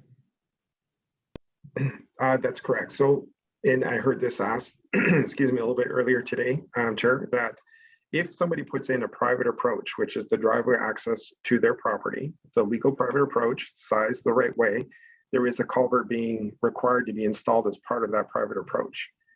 The risk the city gets into is if they continue to extend that culvert along the frontage of their property, it most likely is exceeding the legal private approach, and it becomes, as we're trying to address in this policy, now an illegal ditch modification. You're actually piping that system. So then we get into those concerns we talked about earlier. Right now, it's very clear that a culvert under a private approach is a homeowner's responsibility, right? It's there to provide access to their property. If the culvert crosses a municipal roadway, absolutely, that's a city municipal maintained top to bottom. There's no question. When they start putting in, if you will, a pipe now to start covering their frontage of their property, we get into a lot of concerns. They're being done illegally. So then we're into an enforcement issue with the city. Some enforcement issues can take a long time to recover. If they're within a brand new development, now we also have the developer that's involved, and we're putting pressure on the developer to try and deal with these issues before the city will come in and give final acceptance to a subdivision. So they also get delayed. But of course, the risk there to the city is it wasn't reviewed in accordance with that overall stormwater management plan for the subdivision, right? So we don't know what that impact is. Who owns that pipe now? So the way that we've looked at it from the city is it's an illegal ditch infill. The city is not going to take it over. And then if we get pushed into a situation where the city is being told to now look after it, who to that point, who's maintaining it, right? Is it being cleaned? Are we videotaping it? Is it part of a maintenance package? So you're right, in the new developments, it might be okay for the first couple of years because those pipes are brand new. But you're right, if we get into 15, 20 years later, and there's huge erosion issues, and then there's a massive problem, then of course the municipality runs into a big problem and has to deal with that risk.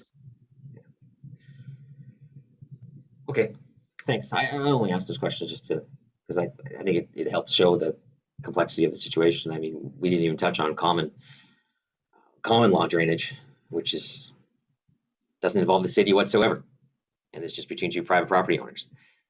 So there's a lot to this, and I think I think in terms of what Councillor Kitts was speaking of, this is something I've been engaged on with staff for a long time, probably since December 1st, 2010, and I think it's something that would benefit other councillors engaged in that conversation, because we often don't consider.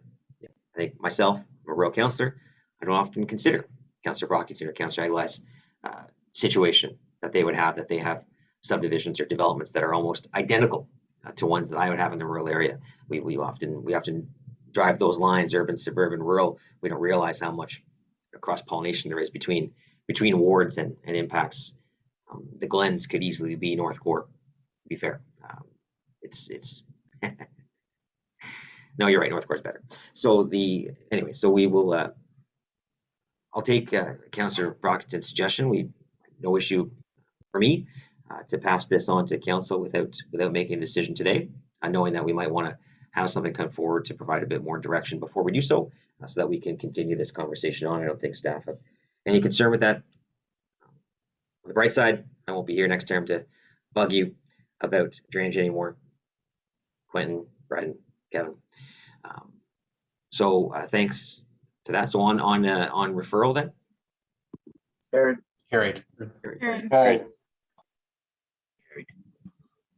Thank you. So in-camera items, none. Other business, none. Adjournment. We are adjourned. So ends the one and only joint meeting of Environment and Agricultural Affairs Committee. Thank you all, and we'll chat further. So if anyone wants to reach out, we can connect a bit more, Councillor Brockington and Councillor Kitts, on figuring out the best way forward as to how we can package it all together. Ideally in one motion, so we can put it all together succinctly and explain it to our council colleagues who did not have the pleasure of sitting in on this drainage discussion. All right, thank you all. Thanks, Charlie. Bye-bye. Thank you.